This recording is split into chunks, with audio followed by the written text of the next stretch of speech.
We're very happy to be providing the audio for the live stream being produced by 302 Sports under the direction of Nick Halliday. For the host, Appoquinimink Jaguars, they're in a must-win situation the rest of the season and will need a lot of help even if they run the table to get into the playoffs.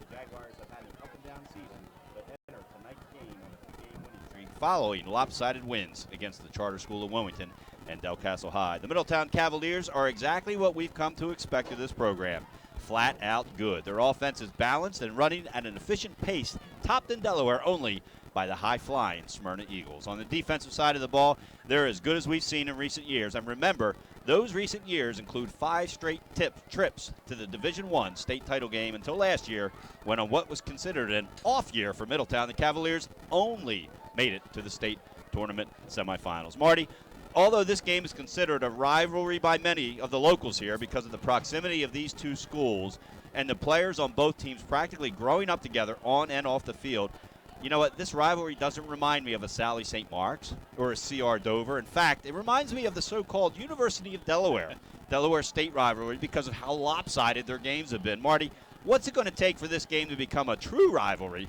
and should fans expect anything different tonight? Well, you know what? First of all, you're right. This is a rivalry in geographical terms only at this point. Middletown's absolutely owned the Jaguars since this series started, and frankly, the gap only seems to be widening. In the last 4 meetings since 2012, the Cavs have beaten the Jags by an average score of 47-7, and the closest game was a 36-point spread. You have to believe the fans in the area would love to see this develop into more of a rivalry between the lines. Like, as you said, a lot of these families live close to each other. The players have grown up with each other, attended middle school with each other, but it does not look like it's going to happen anytime soon. This Middletown team looks like they're on a mission this year. They were not happy with the way things ended, as you mentioned, in the semifinals last season, coming up literally just short of a victory over their perennial nemesis in Salesianum. They've been explosive offensively. They feature a lights-out defense, which has become a hallmark of this program. They see tonight as another nameless, faceless opponent that stands in the way of their ultimate goal, which is another state title. For Appo and Brian Timpson, he's really done a nice job of steering this program in the right direction. He took over a 1-9 team.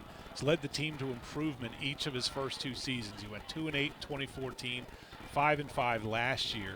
This year's team's on pace to improve on last year's 5-5 record. They have 2 very winnable games remaining, tonight's game notwithstanding. They would love to notch a signature win over the Cavs tonight. We've got a good crowd and a great night for football. I'm just not convinced we're going to get the game to match. All right, well, time will tell. Let's start by talking about this Middletown team coached by Mark Del Percio in his 13th year at his alma mater. He also was the head coach at Glasgow High for 6 years prior to coming home to Middletown. When you look up the word consistency in the dictionary, the Middletown Cavalier football logo is pictured with the definition. For the past decade, this program has to be considered the most consistently good program in the state of Delaware. It is amazing how consistent they've been. And, you know, I use that nameless and faceless line. You know as well as I do. That's something Del Percio stresses to his teams all the time. It doesn't matter who they're playing, when they're playing. Every opponent is viewed as nameless and faceless. He chooses instead to emphasize on what the Cavs can control, how they play, how they prepare. He's always believed that if his team focuses on its own performance, the results will take care of themselves. And thus far, the results have been nothing short of amazing. Since 2004, they've appeared in 7 state title games, including that 5 straight run from 2010 to 2014. They walked off the field victorious after 3 of those, and they look well on their way to contending for a 4th with this team. By the time Del Percio hangs up his whistle, he'll take his place among the all-time greats in Delaware coaching history, a place he actually resides as we speak. All right. This team has had only 2 starting quarterbacks in the past 6 years, and they've both been good ones. Darius Wade started for 4 years. He was part of that run that you spoke about, 5 years in a row to the state finals and the 2 state championships. He's now listed as the backup quarterback at Boston College. And remember, he was the starting quarterback as a freshman until he broke his ankle, and unfortunately hasn't been able to work his way back to the starting position. Again, this is just looking up stuff on the internet. I'm not sure exactly what's going on there, but he's listed on the depth chart at number 2, and his stats show that he hasn't been the starting quarterback all year. So he was one, and then in stepped Vince Del Percio, the coach's oldest son. He took over for 2 years. He's also playing at the next level at Williamson College of the Trades, but get this, he's not playing quarterback, he's playing split end. That's right. He wants to be like his younger brother, Anthony, who plays wide receiver here for Middletown. You'll hear his name plenty of times tonight. So the bottom line is the Cavaliers are used to having quarterbacks for more than one season, and they're used to having good ones. And they now have another player under center in Drew Fry who fits both of these categories. You know, it's amazing. If you would have said a few years ago that they would have had the potential to have another quarterback that could eclipse what Darius Wade did here, everyone would have said you were crazy. Drew Fry could be the best yet. He is amazing. He's only a sophomore, plays like a seasoned upperclassman. He's benefited from good instruction and great genes. His father, of course, is Middletown legend Dale Fry, who starred on the gridiron and the diamond, and as we heard just a little while ago, on the hard court as well for the Cavaliers. He went on to experience success, of course, for our own Delaware Blue Hens. Drew has lit up opponents with a 63% completion rate while throwing for over 1,600 yards and 25 TDs. And these are not your old dink and dunk throws. Coach Del Percio has really opened up the playbook and taken advantage of Drew's abilities, as well as the abilities of big-time targets. The coach's son, of course, Anthony Del Percio, he of the great hair, and Kenny Edelin, who's combined for 52 catches for nearly 1,000 yards and 18 TDs between them. Now, as a sophomore, Fry is still experiencing some growing pains. He has thrown 6 picks so far this season, but all in all, the good has far outweighed any negative. Yeah, you'll take 6 picks, 7 games into the Yes, you season will. if you're Mark Del Percio and your team is undefeated. So, you know, if you put on some film, as you and I have done, watched plenty of film, and you didn't know this kid was a sophomore, you'd swear he was a senior and wondering which school he's going to play quarterback next year. As good as his quarterbacks have been, Coach Mark Del Percio firmly believes that it's defense that wins championships, and this year Middletown might have the best defense in the state from what the stats say and, more importantly, what I've seen on film. This defense has been phenomenal, even by Middletown standards, which their defense every year seems to be one of those lights-out defenses. For a while this season, it looked questionable as to whether or not anybody was going to score a point on them. In fact, they didn't allow a meaningful point to be scored on them for the first 16 quarters of the year. They've tossed 4 shutouts. They're giving up an average of 6 points a game. And like many of the great Cavalier defenses that come before them, they don't have a lot of stars, but they don't have any weak links either. They work extremely well as a unit, and what you see on tape is they do a lot of in-game communicating. 3 names to watch tonight would be leading tackler Spencer Harbert, as well as sack leader John Smith, who also leads the team with 11 quarterback hurries.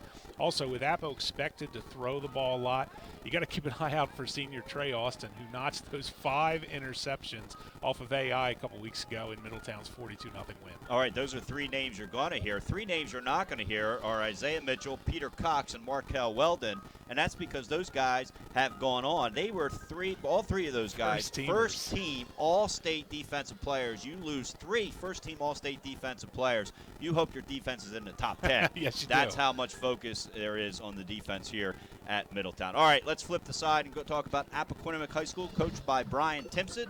This is his 3rd year at the helm of the Jaguar program. He was an assistant at Middletown for several years under Mark Del Percio. They're trying to get out of the shadows of their crosstown and district rivals Middletown High in every sport, and it's happening in a lot of sports between these 2 schools, but football isn't one of them, at least not yet. That being said, Coach Timpson appears to have this program moving in the right direction after taking over a Jaguar team that went 1-9 in its first year in Division I back in 2013. As I mentioned in my opening, Coach Timpson's really done a nice job in steering this program toward a brighter future. This year's team, though, you and I were talking before the pregame started, they have one of the odder profiles I've seen in Delaware football. They are either blowing out an opponent or being blown out regularly. Their closest loss is by 30 points. Their closest win is by 33 points.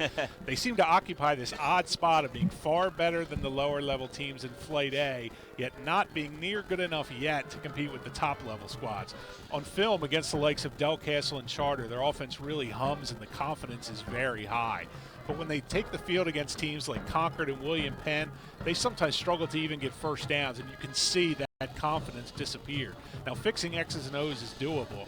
Getting your team to play with consistent confidence is a tough job for a coach, but given what we've seen from Coach Timpson and his background, it looks like he could be the guy to be up to the task to do that.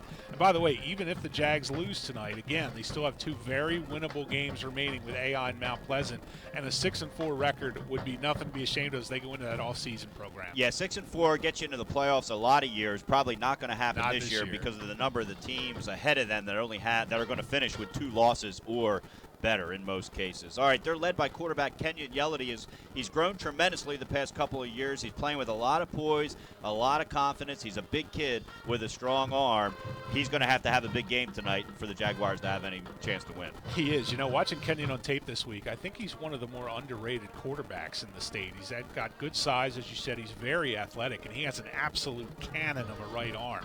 In fact, between he and Drew Fry tonight, we may be seeing two of the best arms in the state. Like Fry Yellity, he's also completing 63% of his passes. He's thrown for 11 touchdowns. He's only thrown 3 interceptions. When he's given time, which has not been the case in their 3 losses, he can be very accurate, delivers a very catchable ball.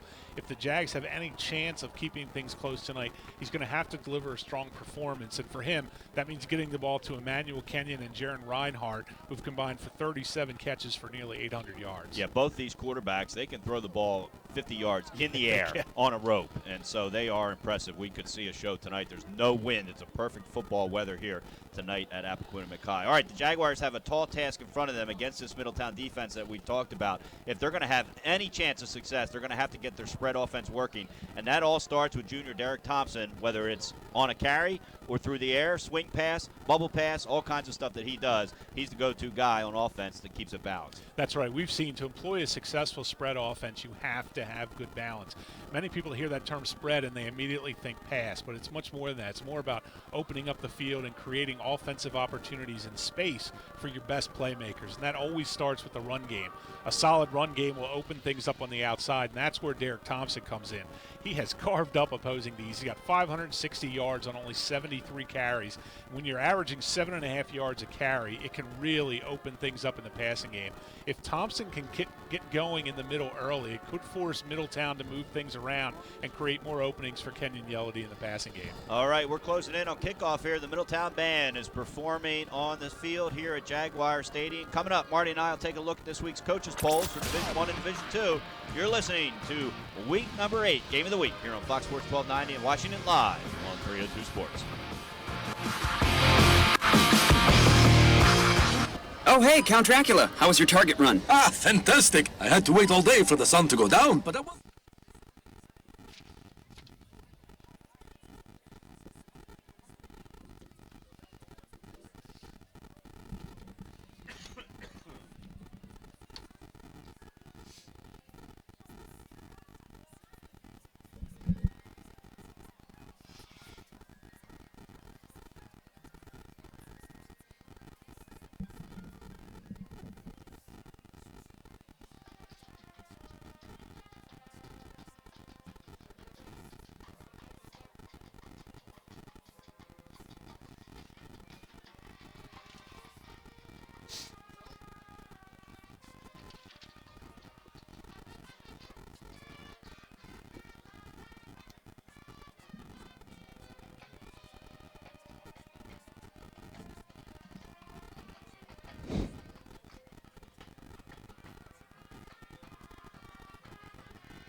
The week pregame show on Fox Sports 1290, Delaware Sports Play here. Welcome back to Appoquinimink High here on the western side of Middletown, where we're about 15 minutes away from the start of tonight's game between the Middletown Cavaliers and the host, Appoquinimink Jaguars, and what many local residents consider to be one of the biggest, if not the biggest, sporting events of the year here in the MOT area. Marty, let's take a look at the Delaware Interscholastic Football Coaches Association Fox Sports 1290 Coaches Top 10 poll this week.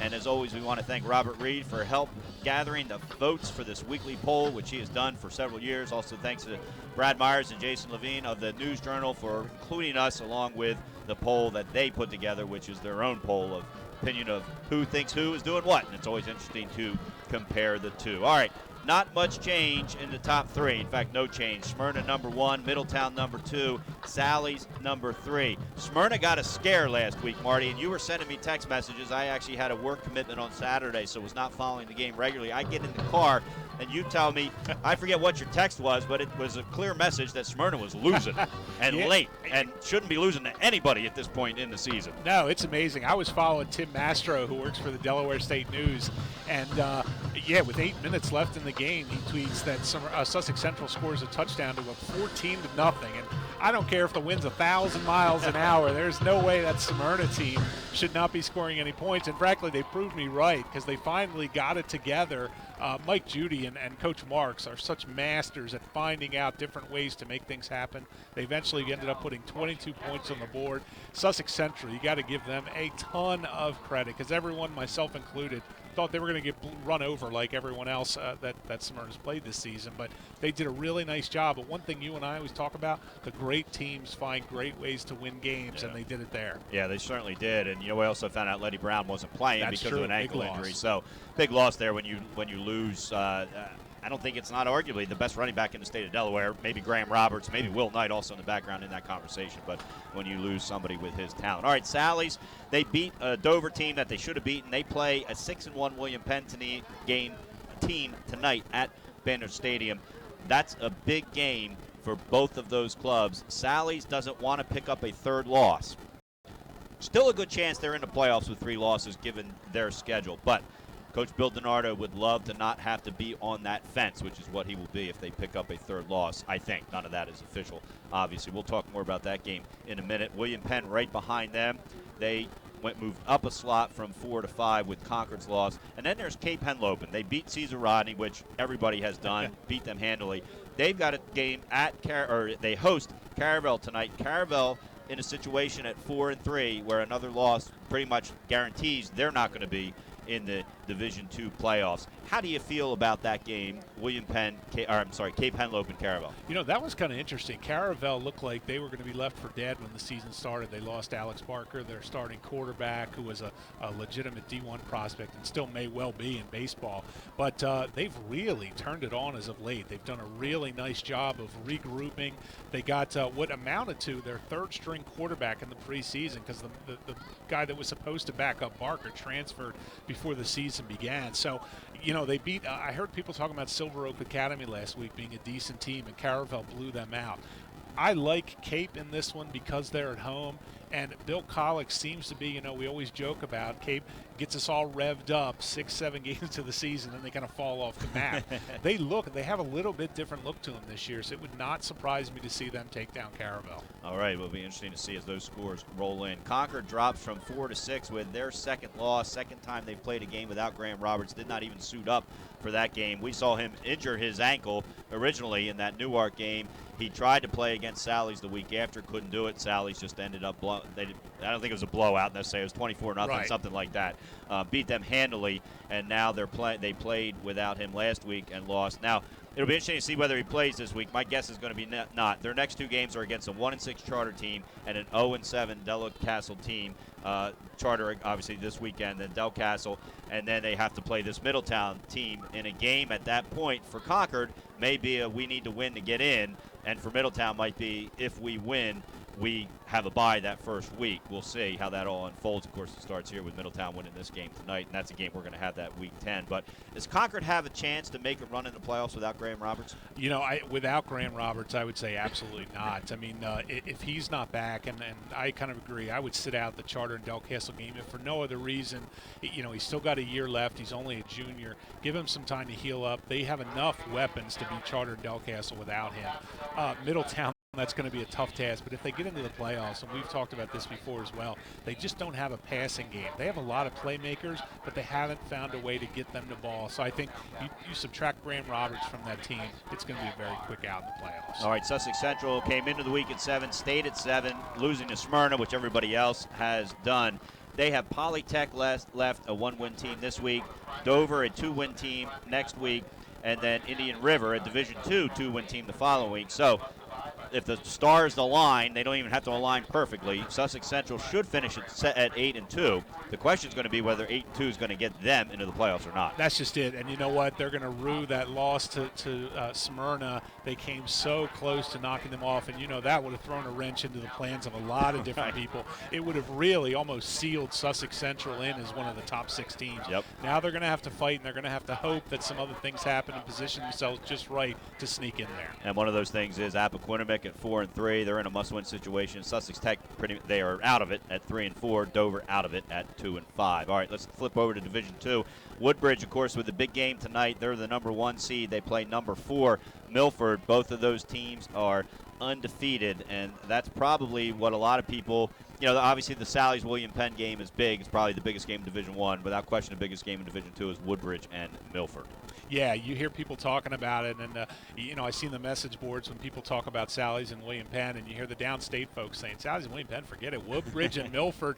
Benny Mitchell, who did such a nice job filling in for me last week, he was all over this game. I mean, this is a huge game down in that neck of the woods, so it's going to be very interesting to see. This Woodbridge Blue Raiders team looks to be for real, and it'll be interesting to see how it plays out. Milford is one of those teams a lot of people like, but they're not sure they've actually built up the resume to qualify as one of the teams. Right. They're going to be in the playoffs. I don't think there's any. 5-2. They've got to play Indian River. They have to play Milford and Woodbridge then. So they've got a tough schedule to close out. Tatnall at 5-2. They play a winless McCain team, a tough Conrad team, and a winless St. Andrews team. So they're looking at probably worst case scenario being 7-3. And again, that puts you on the fence in Division II. Sometimes, more often than not, looking out rather than in. St. Mark's at 4-3. They just can't lose. Again, where they have a huge advantage is they've still got to play Hodson, which has a winning record, and then a Sally's, which would be a Division I win point-wise. So that would certainly help them. You got bonus points that would really help them if they're somehow able to win out. All right, that's a look at our Delaware Interscholastic Football Coaches Association Fox Sports 1290 poll. It's now time for the DFRC Blue Gold All-Star Senior Player to Watch. The DFRC, the Delaware Foundation, reaching citizens with intellectual disabilities. This year marks the 62nd annual DFRC Blue Gold All-Star Football Game at Delaware Stadium. For more information, visit dfrcfoundation.org. And this week's DFRC Player to Watch is Middletown senior Anthony Del Percio. Anthony's made his own mark on the Middletown football program at the wide receiver position. This year, he's caught 33 passes for nearly 700 yards and 12 touchdowns, and is certain to be considered for this year's Blue Gold All-Star football game. His brother played in it last year. His father coached it for the 3rd time last year, so it would only be fitting that that family tradition continues. Senior Anthony Del Percio is our DFRC Blue Gold All-Star Senior Player to Watch. And now it's time for our Arby's Weekly Picks. Arby's, we've got the meats. Who do you like in this one, Marty? I really want to love this Appoquinimink team. If you watch them play against the Charters, the Del Castles, the Newarks, they're a lot of fun to watch. They've got a nice spread offense. They deliver the ball all over the field. They have a defense that flies around, but they just don't have the line play that lets them play with these top-level teams. When they get in against the Concord or William Penn, all of a sudden Kenyon Yellady's 4 seconds to throw a pass turns into 1.5 to 2 seconds. He's going to have to be able to get out of the pocket and make something happen. Like, this Middletown defense is just too fast, too strong, too good. I think Appo gets on the board at some point, but I have Middletown 49-7. All right, Brian Timpson hasn't been able to get his offense to score a point in the last 2 matchups between these 2 teams, as the Jaguars were shut down and shut out in both games. I do think Appo will manage to score tonight. I like what I've seen offensively from them, but they're playing what I think is the toughest defense in the state. They're not going to be able to match the Cavaliers point for point. I'll pick Middletown to remain undefeated against their district rivals, 42-7. Coming up next, we'll take a look at some of the top games, if we have time, as week number 8 of the high school football season gets underway. You're listening to the Glasgow Medical Aid Unit's pregame show on Fox Sports 1290 and streaming live on 302 Sports.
Glasgow Medical Aid Unit's pregame show on Fox Sports 1290, foxsports1290am.com, and 92.9 WRDX HD2. Welcome back to Appoquinimink High. We're at Jaguar Stadium for the crosstown rivalry between the Appoquinimink Jaguars and the Middletown Cavaliers. I'm John Busby along with Marty Sheehan, Benny Pinello back in the studio. Producing on Fox Sports 1290, Nick Halliday producing the 302 Sports live stream if you're watching it there. The captains are out at the center of the field on the Jaguar logo, going through the coin toss right now. As they do that, Marty, I'm going to give you a couple games of the big games this weekend. I didn't prep you ahead of time because I want you to go with your gut feeling. You've already picked the Carabel Cape game. Who do you like, 4-3 Howard in a must-win situation, or the undefeated Glasgow Dragons? You know what? I got to go with the Glasgow Dragons. They've done such a nice job this season. Shannon Riley really has that team playing well. We saw them last year, and one of the questions we had was whether they were capable of closing out games. They've shown this year they're more than capable of doing that. Howard just lost so much to graduation from last year's championship team. I think with quarterback Isaiah Wilson and that really good, underrated defense for Glasgow, I think they take it tonight. All right, Middletown has won the coin toss. They have deferred to the second half, and so Appoquinimink is going to receive, and they're going to be defending what will be the east end zone here at Middletown. All right, before the anthem, real quick, Milford or Woodbridge, the two undefeated teams? I got to go with Woodbridge. I just think there's too much. They've played a little bit tougher schedule, I think, than Milford has. Milford's a very good team. So is Woodbridge, but I got to go with the Blue Raiders. There's something going on down there. 6-1 William Penn against 5-2 Salesianum. That's a game that's going to kick off probably about the same time ours does up at Baynard Stadium. Who do you like in that one? You know what? I think that's going to be Salesianum, and I think Zach Wynn is going to make the difference. They have a passing game. William Penn's not able to get anything going through the air. All right, last one. 2 4-3 teams. Definite must-win situations for both. It's a game tomorrow morning, St. Mark's at Hodson. That's a tough one. Hodson is very tough. Coach Moffitt always has his team ready. I'm going to take the Spartans in that one. All right, we're going to take a break for the anthem. Coming up next, it's Middletown and Appoquinimink, and you're listening to it here on Fox Sports 1290 and watching it live on 302.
Anniversary season of high school football on Fox Sports 1290. And now, the Delaware High School Football Game of the Week.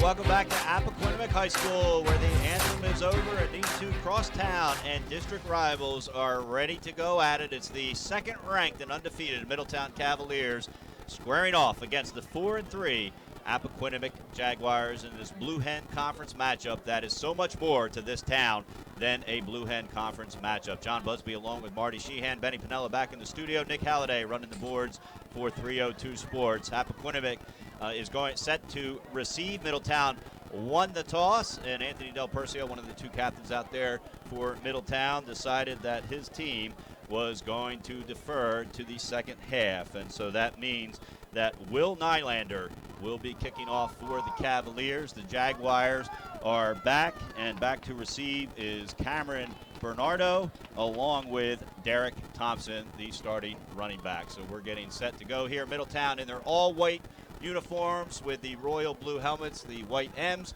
Jaguars in their maroon tops and bottoms with the white numbers. A broadcaster's dream, Marty, as far as the numbers go. So we are set to kick off here at Appo High. This rivalry that on the scoreboard is not considered a rivalry yet, but certainly the fans have poured out tonight. The kick is away, and it's going to go to Thompson. It's going to bounce into 5 and out the back of the end zone. So Appoquinimink will start on their own 20-yard line. It's going to be interesting to see how Appo opens up here. I would guess they're going to try to establish the run game, but don't look past Coach Timpson trying to catch his old coach off guard a little bit with something deep. It's not something they do a lot, but if you get Yellowdy spread out, if he's able to take off to his right side especially, a lot of times on tape they get some receivers run free. So Yellowdy will bring the Appoquinimink offense out. They start on their own 20-yard line. The ball is perfectly in the middle. The two hash marks, they are moving left to right on this AstroTurf field. A beautiful stadium here. You can see that the new Route 301, Marty, is going to go in behind it, going to take away kind of the ambiance. A quick handoff and then a flip back to Yellowdy. He's looking deep. He's looking. He fires it to the sideline. No good. So a little trick play there to start the game out. You know what? They tried it right off the bat. They had number 7, Emmanuel Kenyon, who's caught 20 balls for 500 yards already this season. They tried a little flea flicker right off the bat. So there you go, trying to catch the old coach off guard. But you got to get up pretty early to fool Mark Del Percio. That team was the Middletown defense was all over that from the get-go. So that will bring up a 2nd and 10. No significant injuries for Appoquinimink. Jalen Whitehead is a no-go for Middletown. He hurt his ankle and I believe did not play last week, and we will not see him tonight. He was hoping to get back, but just not going to happen. And we have our first flag of the night. It's going to be an illegal motion penalty against Appoquinimink.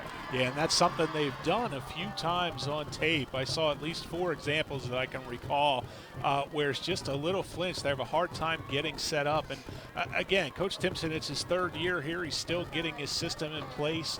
This spread is not the easiest to run, so these things are going to happen sometimes. Yeah, and they do have a lot of motion, like you said. So, you know, even though we're in week 8 of the season, you're still going to see some errors. Yellowdy is in the backfield in the shotgun position. Robert Jadick is lined up to his right. 2 wide receivers out to the left, 2 to the right. And the snap is back. Yellowdy is back. He fires over the middle. He's got his man. That's Jared Reinhardt. Hauls it in. He's going to be tackled immediately at the 26-yard line, though, so still going to bring up a 3rd and 4. Boy, there was a perfect example of that arm strength we talked about. There wasn't a huge window to get that into, and he just threw a bullet right into the gut of Reinhardt. And, you know, as you said, didn't get the first down, but it does bring up a far more manageable 3rd and 5. And that is a 3rd and 5. They marked the ball just over the 25-yard line. So it'll be a 3rd down and 5. The ball is exactly still in the middle of the hash mark as it's been for the previous 2 plays. Yellowdy is in the backfield. I formation. That's Jadick in the front, and the give is to Thompson, the tailback, and he's driving forward against this Middletown defense, and it looks like he's got a 1st down. That was really nice. It didn't look like there was anything there at first, but that Appoquinimink line just kept pushing, something you don't really see too much of with that Middletown defensive line. See them push backward. A great job by Thompson and the line to keep driving ahead. A big 1st down to start the game. Derek Thompson carries the ball for the most part when the Jaguars do carry the ball. We don't have all the rushing stats from Coach Timpson, but he did give us a few stats, and Derek Thompson leads his team with 8 rushing touchdowns. Yellowdy leads the team in touchdowns with 11, a combination of through the air and on the ground. 1st and 10 ball on the 31-yard line. We're scoreless, about a minute and a half into this Appoquinimink Middletown game. Man goes in motion to give it up to Thompson again up the middle. He finds a hole and picks up about 6, maybe 7 yards. Again, really nice blocking by the Appo line at the point of attack. Middletown's going with a 3-4, and right now that Appo line is having their way with that front three. I don't know. That's something you got to keep up the whole game. I don't know that they're going to be able to do that, but so far so good. A great start on first down for Appo. This is the start that they would want. 2nd and 4, ball on the Appoquinimink 37-yard line, I formation. That's Jadick is the fullback position. Thompson at the tailback. Man goes in motion. The give is to Thompson again. Why not? He's had good luck. Not this time, as he's taken down by a host of Middletown tacklers led by C.J. Lockett. Yeah, it looked like that time there was a run blitz from Middletown. They were expecting that run, and of course, why not? If you're Coach Timpson, you've got 2 successive plays where Thompson's been able to do some damage. Might as well go back to it again. Brings up a 3rd and short, and I will tell you, there's not been a lot of occasions where Middletown has had to stay on the field on 3rd downs against some of their opponents this season. 3rd and 2, ball is on the right hash mark, so it kind of cuts down the right side of the field. They're in an I formation. Emmanuel Kenyon is wind up way over to the left. Man goes in motion right to left, and the give is to Thompson. He's going to come to the short side of the field, breaks 1 tackle, and then gets forward, and he picks up another first down. A really nice job by Thompson. He got to the outside right before he was going to go out of bounds. He cut it back up. And again, nice blocks on the outside by, it looked like that might have been number 19, Kamal Yellowby for Appoquinimink that got a block there. But, slow but steady. This is not the usual Appo offense we're used to seeing. They do toss the ball around a little bit more than this, but they've obviously seen something on film. Well, maybe the best defense for Appoquinimink is to keep the Middletown offense off the field. 1st and 10, ball on the 44-yard line. Man in motion, give to Thompson again. This time he bounces out to the left side, and he's quickly corralled and brought down. Kedrick Whitehead was there along with Shane Wilkins make the tackle. That's where you get in trouble against this Middletown defense. They're too fast, too quick. They're going to get outside. Thompson does most of his damage up the middle of the field. When you don't find anything in the middle and you try to bounce that out against some of the weaker opposition they face, you can get away with that. You're not going to get away with it against the Cavaliers. Loss of 1 brings up a 2nd and 11, ball on the 43-yard line. We are scoreless, 8:25 to play here in the first quarter. Appoquinimink Jaguars had the ball and putting together a decent drive to start out this rivalry game against crosstown rivals Middletown Cavaliers. Yellowdy is under center, I formation, man in motion from right to left. The give, no, it's a fake to Thompson, a play-action pass. Yellowdy's going deep, looking his receiver, no good, overthrows him. Fans are looking for a flag. They were trying to hit Emmanuel Kenyon, who came into the game with 20 receptions, but no such luck. And if you're going to make it's not a bad throw. Overthrow it. It's not. And, Trey Austin, he of the 5 interceptions against AIRL this year, did a great job in coverage. There was a little contact, but he did turn around to look for the ball. That's when he made contact with the wide receiver, so I think that's a good no call. Again, Yellowdy, you will see this on tape. He very rarely underthrows anyone. As Lee said, there was a little beneficial. 3rd and 11, ball on the 43. Certainly not 2-down territory this early on, so they're going to be looking for a big passing play here. Wide receivers, 3 of them out to the right. Yellowdy rolls to the right. He's looking deep. He gets flushed out of the pocket, spun around, breaks a tackle, but can't break the 2nd tackle as big Josh Freeman comes in and cleans it up. And so that's going to be recorded as a sack and should bring out the punting unit for Appoquinimink. Yeah, Yellowdy did a nice job trying to evade the rush there, but you just can't hold the ball that long. They're looking for a quick hitter. It wasn't there. This Middletown defensive backfield and the linebackers do such a nice job in coverage. Just not a lot of time for Yellowdy to find anything. And so on to punt is Kenyon Yellowdy, and this kind of is one of those situations. You can see if you're watching this on the live stream, he's not really in true punt formation, so it could be a quick kick, or they may decide to go for it. It's going to be a quick kick. E.J. Washington is back for Middletown. He's just going to let it bounce. It bounces up in the air. He grabs it at the 13-yard line and fumbles it. It's still loose on the ground. 2 guys down, waiting for the signal. Middletown has recovered, so a lucky break there for E.J. Washington. My guess is he's going to get an earful when he walks over to the sideline. You took the words out of my mouth. Mark Del Percio's got to be chomping at the bit. First of all, he never should have let the ball go over his head. It was catchable. And then once he did, you just got to get away from that punt. He decided to try to pick it up and run with it. Just all in all, not a great job by Washington there. Not a great heads-up play. very beneficial bounce there to get the ball back for Middletown. So Middletown's going to start on their own 13-yard line. No score here yet. Their first possession, 7:13 to play. So Appoquinimink chewed up almost 5 minutes of the clock on their possession. Sophomore Drew Fry is out and under center. Kedrick Whitehead gets the ball up the middle, and he darts for first down. Pickup of about 10.5, just what he needed. And you know what, Kedrick, it was such a nice job. He got the handoff, went up the middle, got cut off, a nice little shifty step to the left, and all of a sudden first down. Hurry up offense here for Drew Fry. 1st and 10, ball on the 29-yard line. He is in the shotgun position. Kedrick Whitehead is behind him, and it is a quick out, and the pass is complete to Wilkins, but a flag on the play. We'll see what this one's about. Yeah, a little gamesmanship here, too, as the Appo band is playing while Middletown is running their offense. You don't hear that too often. It's a little part of the rivalry, I assume. Well, you know what? They're going to try to balance out the cowbells. Yes, they are. From across the way. Waiting for the referee signal here.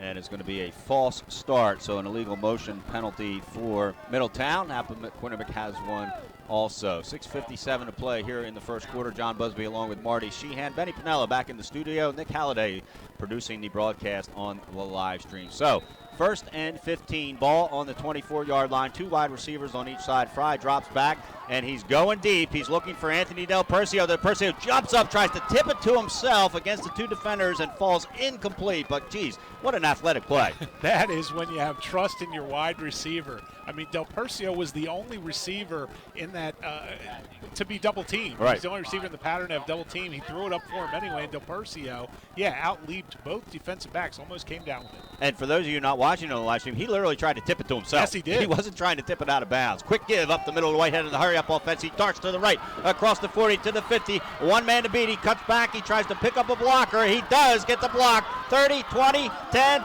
touchdown. Kedrick Whitehead, Middletown goes up first. Kedrick Whitehead, amazing. You know, it almost looked like, John, the Appoquinimink defense wasn't set.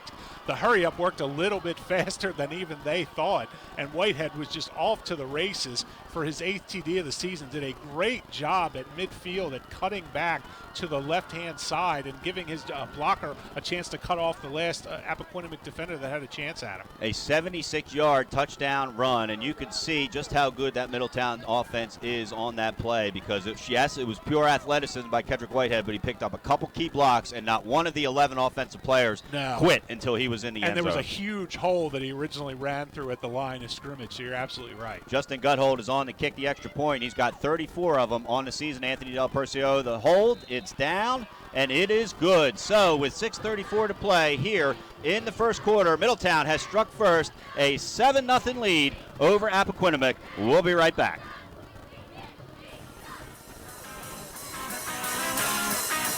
Hey bro, Paige Chet and reminder to bring my hammer pants? I've got to return this Sports Bloopers VHS before we hit up Fuddruckers. Well, at least some things never go out of style. Like the delicious taste of Fuddruckers with the 100% all-natural, fresh, never frozen premium beef patties, fresh baked buns, and our build-your-own toppings bar. Great taste is always in at Fuddruckers. Try our all-American Kobe beef burger topped with smokehouse bacon and cheddar cheese. Radical. Fuds is forever. Fuddruckers, the world's greatest hamburger. 7 to 2016, 10 seasons of high school football on Fox Sports 1290 and foxsports1290am.com.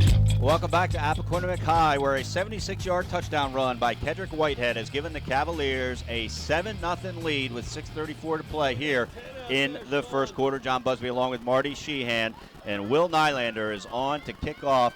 Back deep is a host of return men for Appoquinimink. They've got 3 guys back there, Derek Thompson, Akeem Miller, and one other guy. Will get that number for you as soon as he gives us a look. And the kick is away. Looks like it's Derek Thompson is also back. No, it's the other Yellity on the team. The kick is taken at the 5. It's a handoff. It's a double handoff, and Yellity ends up with it after a double handoff and only manages to get up to about the 22-yard line. So a little trickery there on the kickoff again. Little trickery, yeah. We've already seen them run a flea flicker that didn't go anywhere. This was a double handoff that didn't go anywhere. You can say.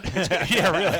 It's going to be very interesting to see. You know, I talked about in the pregame, the confidence level seems to drop when they fall behind some of these better teams. You could kind of see the little hangdog looks after that long touchdown run. It's going to be really interesting to see if Coach Timpson's able to get his team back up to come out, because they really did have a good offensive first series. And they thought they had a fumble recovery when E.J. Washington fumbled away, and if that had gone their way, who knows what happens. Instead, Kedrick Whitehead took away any doubt about who the team is to beat here tonight. 1st and 10 for Appoquinimink. Ball on the 23-yard line to give us to Thompson on the misdirection, and he's bottled up by about 4 different Middletown Cavaliers. They're going to give him about a 2-yard pickup is where they're going to mark it. That's, again, the misdirection is very, very hard to run against this Cavalier defense. Again, their linemen on both sides of the ball are not very big, but what they are is quick and athletic. They're able to shed their blocks very quickly and get to that little counter move that may stymie some other teams. We've seen a lot of big lines all season long. This is not one of them. They look a lot. They looks like 11 linebackers and defensive backs on the field right now. 2nd and 8, ball on the 25-yard line. Appo trails 7-0, moving left to right. Yellity drops back to pass. He was looking over the middle. Instead, he gets flushed out, and he ends up throwing it to the track. Almost hits one of the ladies running by there. So a smart move by the senior quarterback. It was. You know what? I think he wishes he had that back. He had number 11, Jared Reinhardt, the senior, kind of pop open just as Yellity started to scramble out to his right. He pumped, wasn't able to get rid of it or thought better of it, ended up throwing it away. But, yeah, best case scenario, you don't want to turn the ball over early in the game. One thing I noticed about Yellity watching film, and you probably picked this up as well, is he tends to get rid of the ball quickly, or when he rolls out like that, he locks onto a receiver. And, you know, that can be a good thing because you know where you're throwing it. You know, a lot of times you see quarterbacks who they don't lock onto the receivers, but they end up throwing it up into the defense. So it can be a good thing, but can also be a bad thing there. Like you said, he missed Kenyon. Going to bring up a 3rd and 8, moving left to right. Ball on the 25-yard line, fires it to the sideline, and the catch is made there. That was Emmanuel Kenyon who hauled it in. Going to be another first down, the 3rd for Appoquinimink. And other than the long run by Kedrick Whitehead, Brian Timpson's got to feel good about what his team's done so far. He really does. They're not breaking off huge chunks of yardage, but they're moving the chains. They're moving the ball. Kenyon's done a really nice job finding some soft spots in this Middletown defense. So far, that's been a connection that's worked all season. 1st and 10, ball on the 35. Appoquinimink moving left to right. They trail 7-0. 5:23 to play here in the first quarter at Jaguar Stadium. One man in the backfield. That looks like Jadick. Man goes in motion, and the give is to. No, it's a revert. No, the give is to him. I saw guys running all over the place. Don't know where the ball. The pigskins match the colors of the jerseys there, and so it was a fake reverse, and instead the first carrier got the ball and didn't get anywhere, lost about 2 yards. You know, the funny thing about that was the Middletown line and linebackers collapsed on that play so quickly. It didn't matter who had the ball. They weren't letting anybody out either side or the middle. When they are able to get penetration and shed the blocks like that, there's no way you're going to get past that front line. It was Jason Jeffers who got the original handoff and ended up keeping it and got the 2-yard loss. Going to bring up a 2nd and 13 ball on the 32-yard line. 3 wide receivers out to the right. Yellity rolls in that direction. He stops, pumps, and then gets brought down from behind by C.J. Lockett, the sophomore linebacker for Middletown. That time he actually had his brother Kamal in a little out route, or curl route I should say, but just not enough time as he's setting up the throw. That Middletown line is all over him again. Just don't get the normal time you would against some of the teams they've played in the games they've won.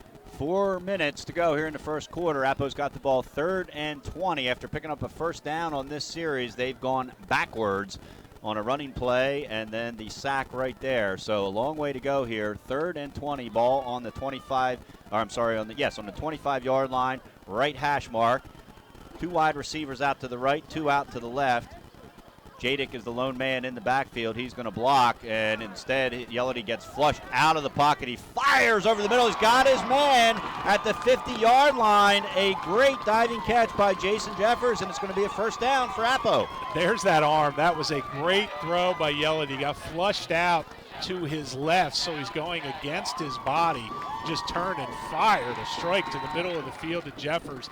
That's what he can do when he gets time to throw the ball. That time he really didn't have time. He avoided the rush of Josh Freeman, moved out to the left, and big completion. Jeffers, one of the big 2 on the wide receiving end, Kenyon being the other one. Jeffers has 4 touchdowns on the season. 1st and 10, ball on their own 48-yard line. Thompson goes in motion. The give is to Jadick, the big fullback, up the middle.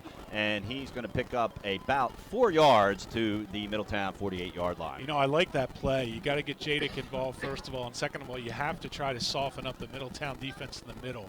You're not going to get huge chunks of yardage against him, but doing that's going to collapse the Middletown defense in and allow to open up the passing game on the edges. You know, without officially knowing it, I'd have to say this is the longest the Middletown defense has probably been on the field. I would agree, in the first quarter. 2 sustained drives here by Appoquinimink. Of course, their offense tends to score quickly, so maybe that's not true. But the first time they've been on the field because the other team's moving the ball against them. Thompson goes in motion. It's a fake to him.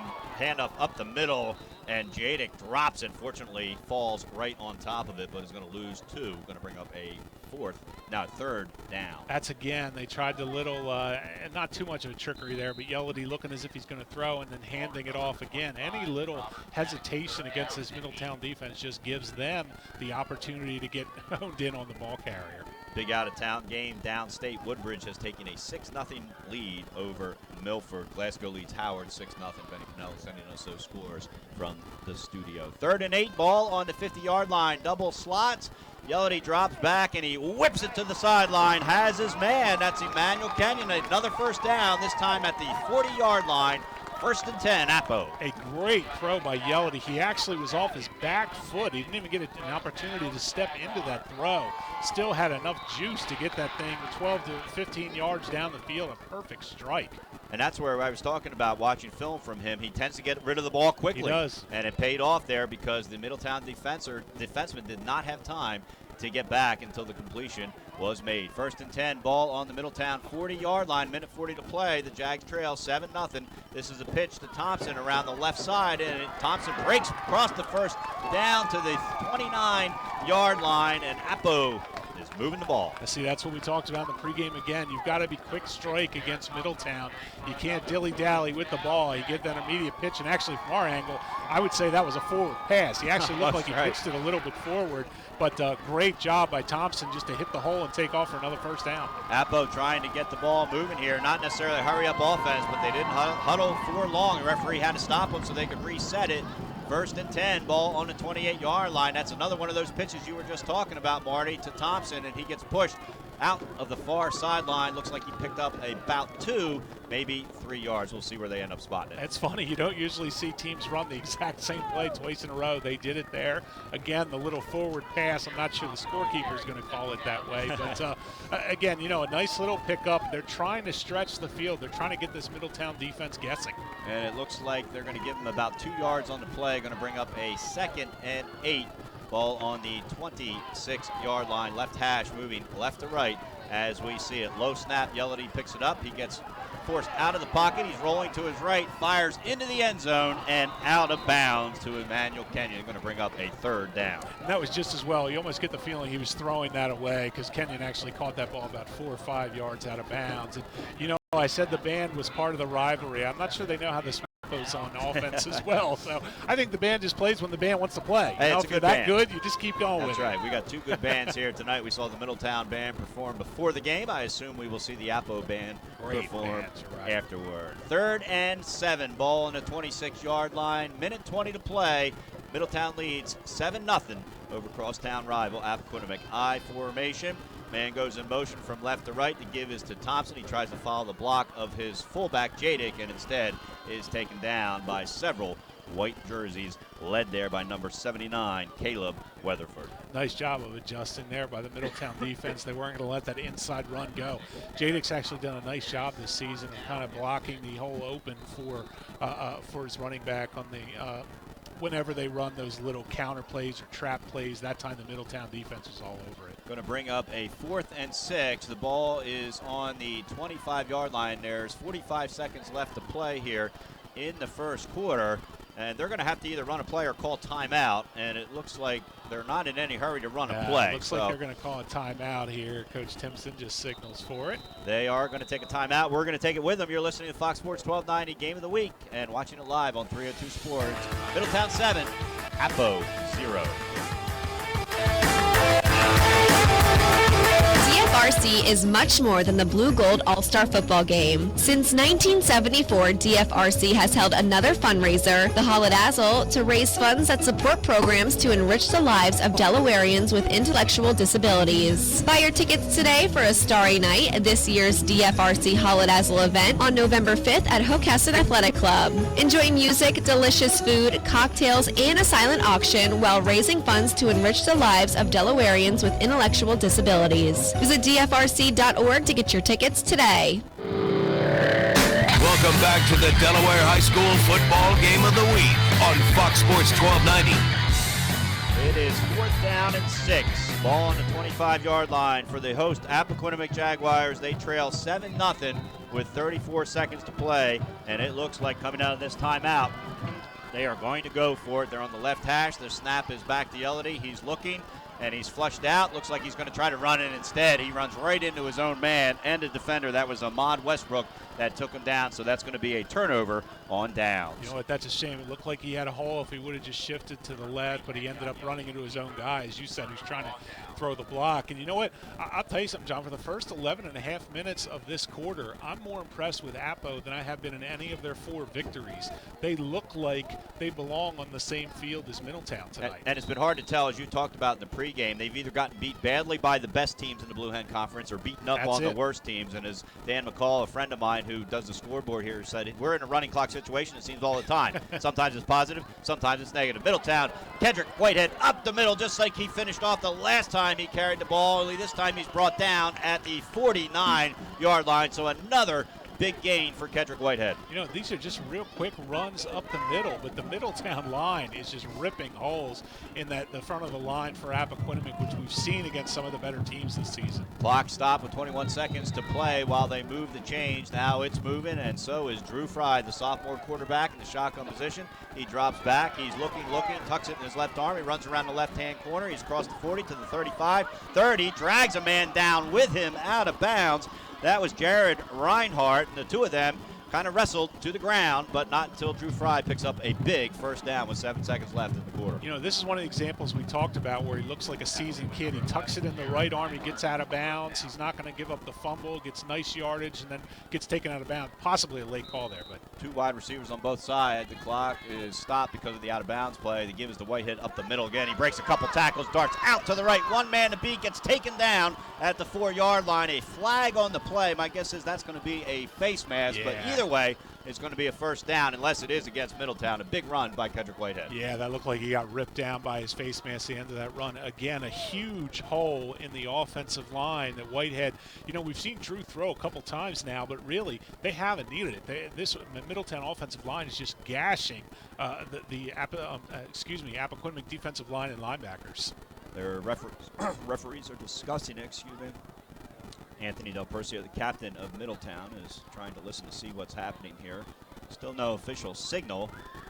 Now the one ref has picked the flag up. I don't know if that's just because he's putting it back in his pocket or whether they're going to pick it up. It is a personal foul, face mask. It is against Appoquinimink, so it'll be the second penalty on Appo. And, you know, not really going to hurt him. You're going to be 2 yards closer than 4 yards to the end zone. You still don't like it, but it's better to pick it up there than on the 50-yard line or something like that. So they're going to march that off, and then they will signal probably the official end of the quarter. There are zeros on the clock, although this is probably one of those situations where you can't end the quarter because it's defensive penalty. So there'll be one more play run here. The zeros are showing on the scoreboard, but Middletown has the ball, first down and goal. Ball on the 3-yard line. Fry is in the shotgun, and a little confusion on the handoff, and he turned to give it to Whitehead, and instead he wasn't there, and Fry takes it in. Del Percio and Wilkins are signaling touchdown, but the guys with the zebra stripes have not signaled yet. And it looks like they are going to mark him down what has to be about a half a foot shy of the goal line, and that will bring us officially to the end of the first quarter. Appoquinimink is trailing Middletown 7-0. The Cavaliers are getting ready to possibly punch it in. You're listening to Fox Sports 1290 Game of the Week. Watching it live on 302 Sports.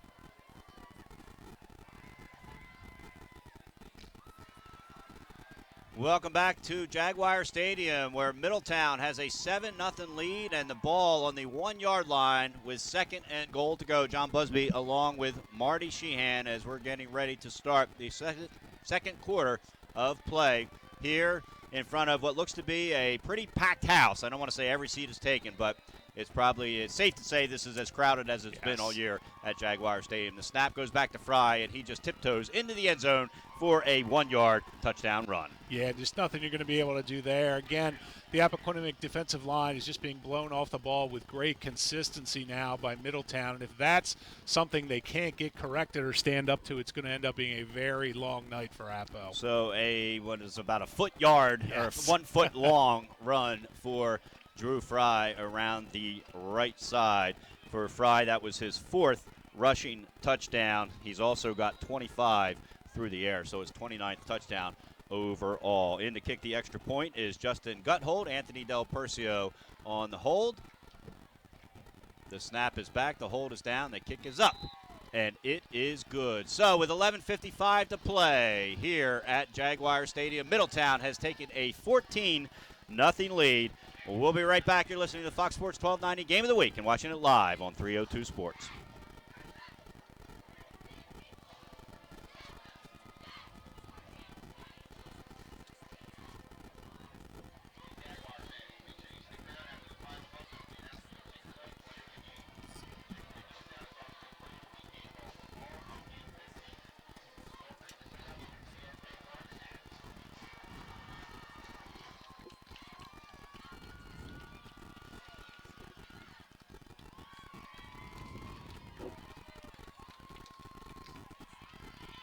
From 2007 to 2016, 10 seasons of high school football on Fox Sports 1290 and foxsports1290am.com. Back at Jaguar Stadium, Middletown has taken a 14-0 lead, scoring on the first play of the second quarter on Drew Fry's 1-yard touchdown run. Their first touchdown came on a longer run, 76 yards, by Kedrick Whitehead. Will Nylander is on to kick off for Middletown, kicking off left to right as we see it. John Busby along with Marty Sheehan. And the kick is taken by Key Miller at his own 7-yard line, and he sprints up the middle and is tripped up. A nice job there by Raquan Green making the tackle, and Appoquinimink is going to have the ball 1st and 10 on their own 28-yard line. It's homecoming tomorrow at UD, and the Blue Hens will try to pick up their first CAA win when they host Towson.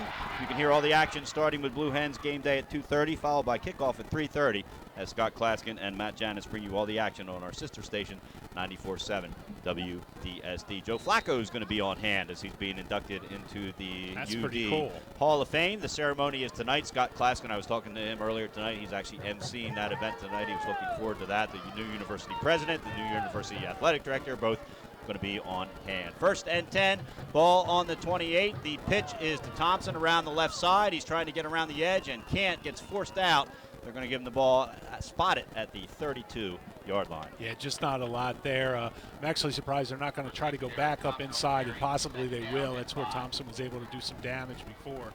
And, you know, if you're listening out there and you were a Pittsburgh Panthers fan, remember Tyler Palko beat out Joe Flacco, and that's why he had to transfer to Delaware. So remember that bit, fans. And you also know that Brian O'Neill scored his 2nd touchdown of the season. Yes, he did, and looked great doing it. Sally's tight end, who we've broadcast lots of his games over the years. It was exciting to see that happen. Another pitch to the left to Thompson again, even closer to the sideline this time. It looks like he's going to get a 1st down before he's knocked out of bounds. Ball's going to be marked at about the 41-yard line. So Appoquinimink has picked up some 1st downs. They just haven't been able to finish off their first 2 drives. They have. You know, we talked about it. You said the best defense might be their offense, and that's what it's been. I mean, this score could be a lot worse if not for the Appoquinimink offense keeping the Middletown offense off the field. They've really done a nice job managing the ball and the clock. Appo moving right to left as we see it. Ball on the 41-yard line, and they're all maroon from top to bottom. Man goes in motion. The give is to Thompson. This time he does just what you said, Marty. Barrels up the middle, and he's going to get to about the 48-yard line. Going to bring up a 2nd and 3. That's where he's really made his hay this season, running between the tackles. He's done such a nice job. The offensive line provides a little bit of a daylight there. He's able to crash through it. He runs a really good running style. He's very quick feet. Does a really nice job up the middle. We are 1 minute into this second quarter. Middletown leads 14-0 over the crosstown rival Appoquinimink High. The Jaguars have the ball, 2nd and 3 on their own 48. Another pitch to the left. Also to Thompson. He dodges one tackler, gets the first down before he's brought down by Trey Austin, the man of 5 interceptions. That was a really nice job by Thompson there, because Jadick actually whiffed on the kickout block. Totally missed his man, came back and tried to get a piece of him, but Thompson saw that and adjusted to it. Did a nice job. Nice.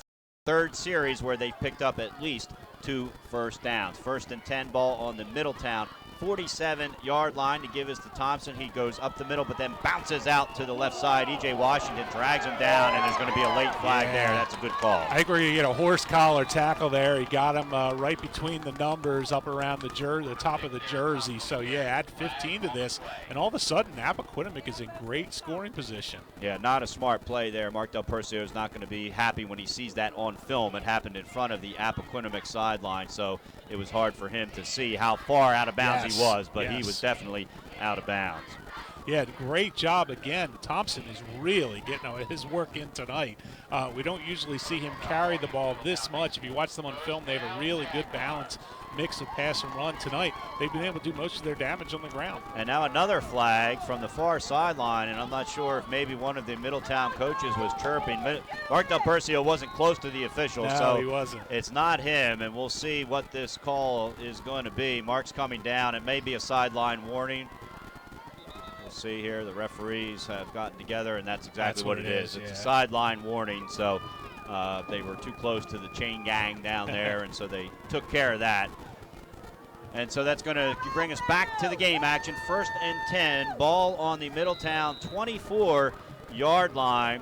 Moving right to left are the Jaguars. Yellity is under center in the I formation. He fakes the pitch back. He gets flushed out of the pocket. He manages to escape, fires to the end zone. It's going to go out the back of the end zone. And I'm not sure if he would have come down with it, even if he had it. That was his brother. He was trying to get the ball to Kamal Yellity in the back of the end zone, and the ball fell to the turf. Not sure his feet were in, even if it had. No, and it's one of those cases again where that one's thrown a little bit too far, but receiver could get Middletown defensive backs.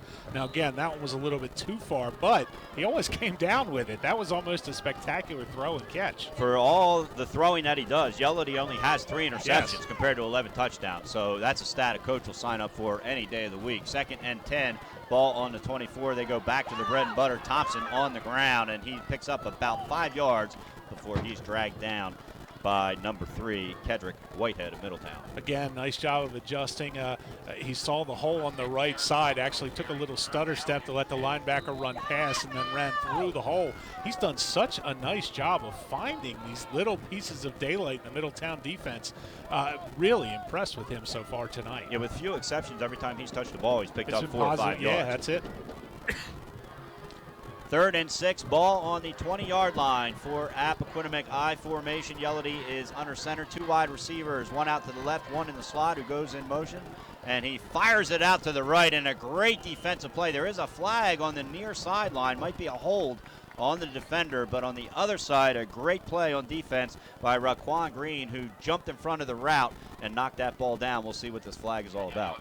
Yeah, I actually thought the area where it was thrown, it might be an offside on Middletown, but yeah, it was thrown completely away from the play, the complete opposite side of the field, the near side. The play went to the far side, of course. And it was. I thought it was thrown awfully late to be an offside on the defense, but I could be wrong. It's going to face mask against Middletown, and so it must have been on a hold on this side. It had to be on this side, yeah. Otherwise, unless he has the best vision of any referee we've heard of, he saw it on on the far side of the field here. But again, another self-inflicted wound for Middletown. That's 30 yards now they've given up, or actually this was ended up being half the distance, but about 25 yards or so that Middletown has given Appo on this drive. Their third penalty of the day, the second of the personal foul nature. It is 1st and 10, ball on the 10-yard line for Appo. They're moving right to left. They're on the right hash mark.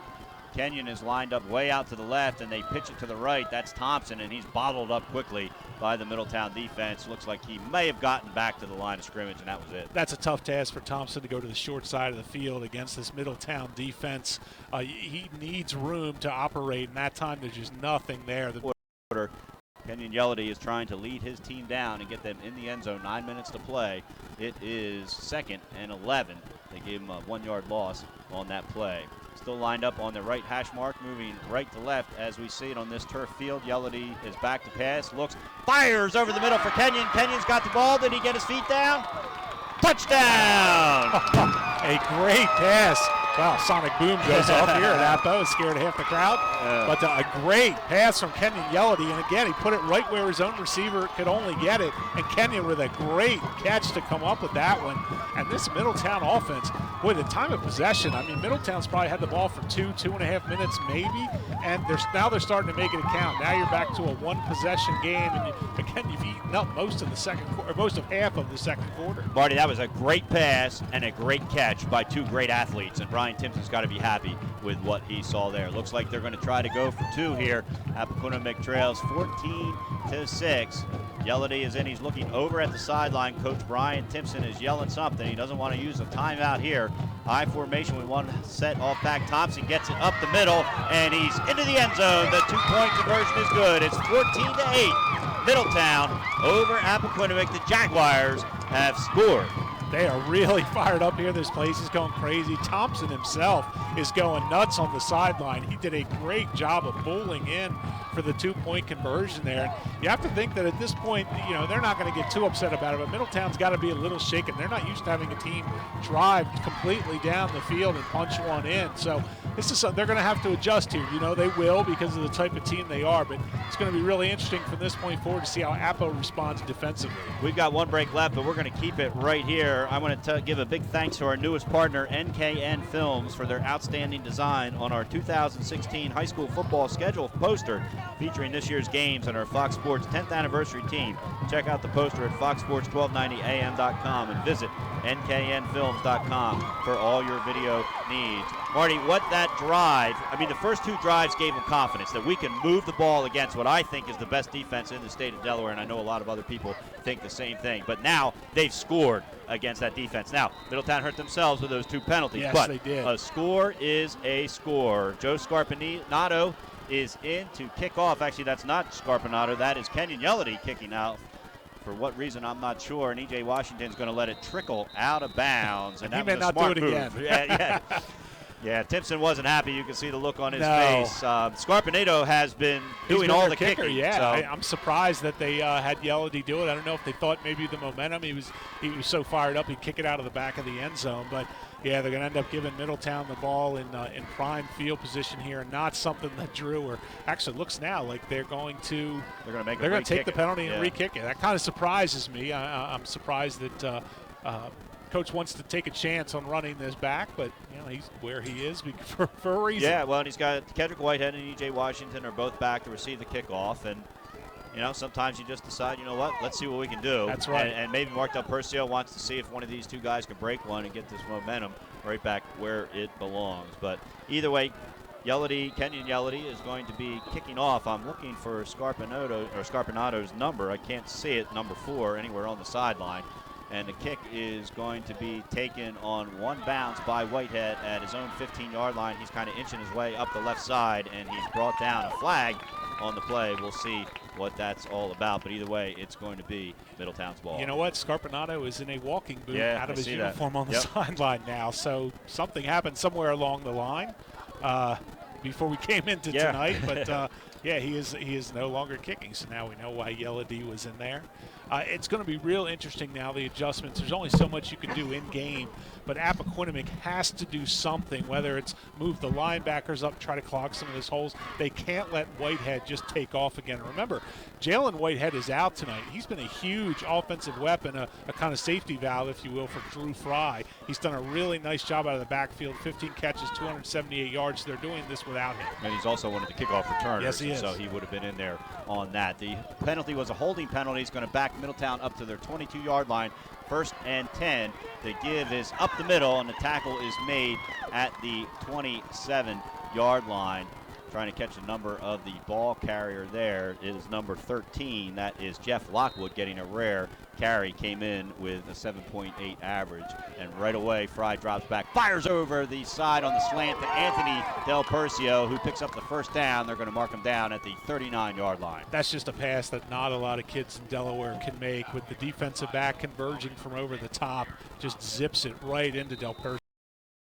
A lot of heat on that pass. So Middletown offense, they're just going to keep chugging along here, moving left to right. 2 wide receivers on each side. Fry drops back, and this one he kind of lofts over the middle. He's got his man there. That's Nicky Johnston. Hauls it in on the sideline and gets pushed out at the 38-yard line. I'm sorry, the 42-yard line of Appoquinimink. So a couple guys who don't touch the ball often getting a chance to touch the ball there. Yeah, you know what? I actually think there was a mix-up there. Savion Field, number 34, the defensive back, got over there very late. Fry saw that and so just kind of lofted it up before Field could make his way over there. Great job of recognition on Fry's part to take advantage of that. Big 1st down. Johnson has 14 catches on the year, but when you compare that to Ed Ellen's 19 and Del Percio's 33, doesn't seem as much. And they just added a late hit personal foul at the end of that. And so the third penalty for Appoquinimink is going to add 15 yards to it and break it 1st and 10, ball on the Appoquinimink 28-yard line. Middletown has a 14-8 lead here with 8 minutes to play in the 2nd quarter. The give is up the middle, and a pickup of about 5 there, going to bring up a 2nd down. Boy, Whitehead just ran into a stack of Appoquinimink defenders, did a nice little stutter step to the right, picked up about 4 or 5 yards there. Great pickup on 1st down. And there is an injury on the field. It's an Appoquinimink Jaguar. Good news. We're not going to speculate on what the injury is, other than we are always glad at least they are moving. Yeah, pain can always be a good thing sometimes. It means you're feeling something. That's always good. All right, tune in to the Blue Hens Football Coaches Show every Wednesday at 7 o'clock on 94.7 WDSD as the voice of the Blue Hens. Scott Klatskin talks UD football with now interim head coach Dennis Doughton Carter. And I want to tell you about the Special Olympics Unified Flag Football. It's being played at 8 schools across the state of Delaware as high school students with and without disabilities play against each other in games that fall under the umbrella of the Delaware Interscholastic Athletic Association. And this is the great thing. The Unified Flag Football Championship game will be played at Delaware Stadium in between the D1 and D2 state championship games. For a list of schools playing and a schedule of regular season games, there's still 1 week left to play before their playoffs start. Visit www.sode.org. Did you catch a number of I who believe was it's number 5, Philip Spellman, the junior defensive back, who was injured on that play and is up now. And he's moving, holding his arm a little bit, so hopefully young man's going to be okay, and hopefully we'll see him back. Coach Timpson trying to get this team fired up on the sideline. He wants the crowd to get into it. 7:50 to play. Middletown's got a 14-8 lead and the ball. Fry gets flushed out of the pocket. He stops just shy of the line of scrimmage and then gets dragged down from behind in what will be recorded as a sack. And you can see Mark Del Percio wishes he had thrown that away. That's a sophomore mistake. He took the words right out of my mouth. That's the sophomore of Drew Fry coming out. He's got to get rid of that ball when he didn't see anything there. Or you take a slide. Yes. Do the old famous NFL slide. Instead, it's 3rd and 18. Ball on the 35. So a little momentum shift here as Middletown has the ball. It's a quick give up the middle to the 25, off down to the 22-yard line. Going to be shy of the 1st down there. We'll see what Mark Del Percio decides to do. Going to bring up a 4th down that was Jeff Lockwood on the carry. Yeah, I think there's no question they're going to go for it here. They're not a field goal kicking team per se. Gotthold's not attempted any field goals on the season, but this is prime real estate for Middletown. 4th and 6 on the 22. Wide receivers out on both sides. Fry drops back and he fires into the end zone, looking for Wilkins. In and out of his hands, incomplete. Turnover on downs. You know what? I know that was incomplete. That was a perfect pass. It was. He put that right on the hands of Wilkins. Now, granted, that's a style pass right there. And you and I talked about that during the week. We do a lot of game study. It's one of our favorite parts of these broadcasts, and we text each other back and forth, and we both talked about what a seasoned quarterback this kid looks like. Only a sophomore, playing in just his 8th varsity game now. And so he's, shown a lot, even on, like you said, the incompletions. That was a perfect pass.